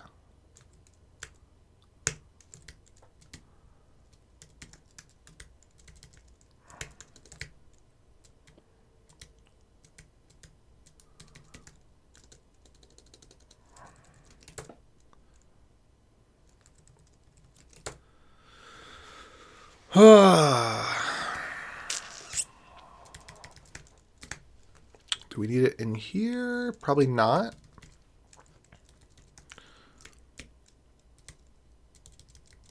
Okay, and we already had a try catch in there again, so we wouldn't have been using it in here. And I don't think that this is the right place for it. I don't know.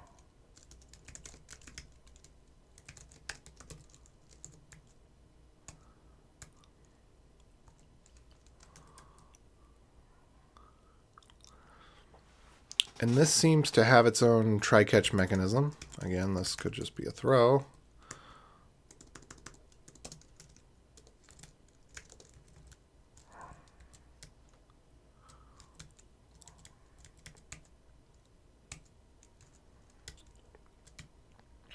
So that's already got a try-catch mechanism.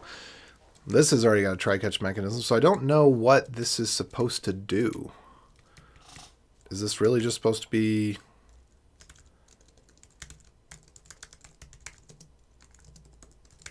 catch here and then rethrow or something, or what? Yeah.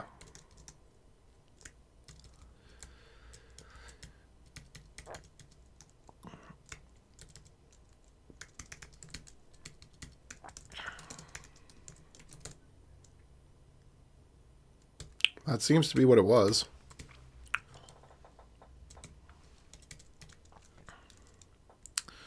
And let's trim these down just a touch. Let's see. 1, 2, 3, 4, 5, 6, 7, 8. 1, 2, 3, 4, 5, 6, 7, 8. There we go. That's not enough. 9, 10. 1, 2, 3, 4, 5, 6, 7, 8, 9, 10. Not enough. 11, 12. 13, 14. 1, 2, 3, 4, 5, 6, 7, 8, 9, 10.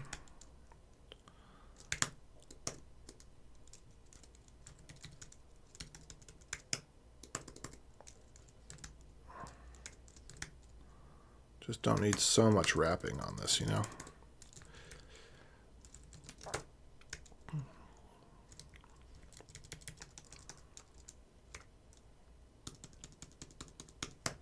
What if we just trim it down to this?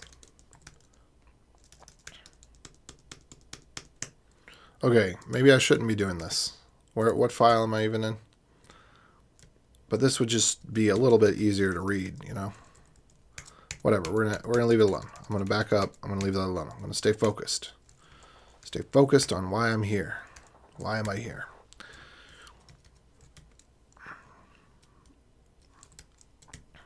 I'm just trying to make sure that errors are caught.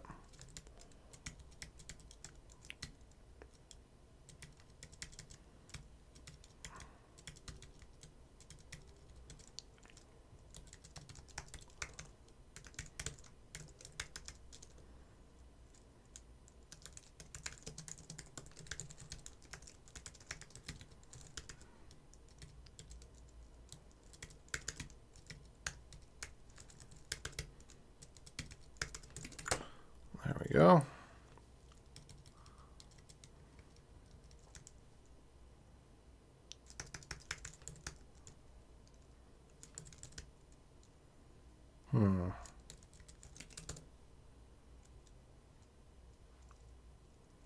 Error that I wonder if I have to make. I don't know what that means. Uh-oh. Uh-oh. Well, stream's over because OBS has caused my system to run out of RAM. It's using 97 gigabytes of RAM. So, yeah, I still need to figure out what the deal is with that. So, let's see what I can do to close this out cleanly. Sorry, stream's got to stop. When are we getting the data engineering stream? Wait, which data engineering stream? I'm going to see if I can link you to the Discord. You can put this in the comment request channel. Tell me what you mean, data engineering. Because we'll do it. We'll do it. I'm going to do structured style streams. This is just a working at work, live at work stream. But anyway, I've got to get off because OBS has a memory leak and it's dead.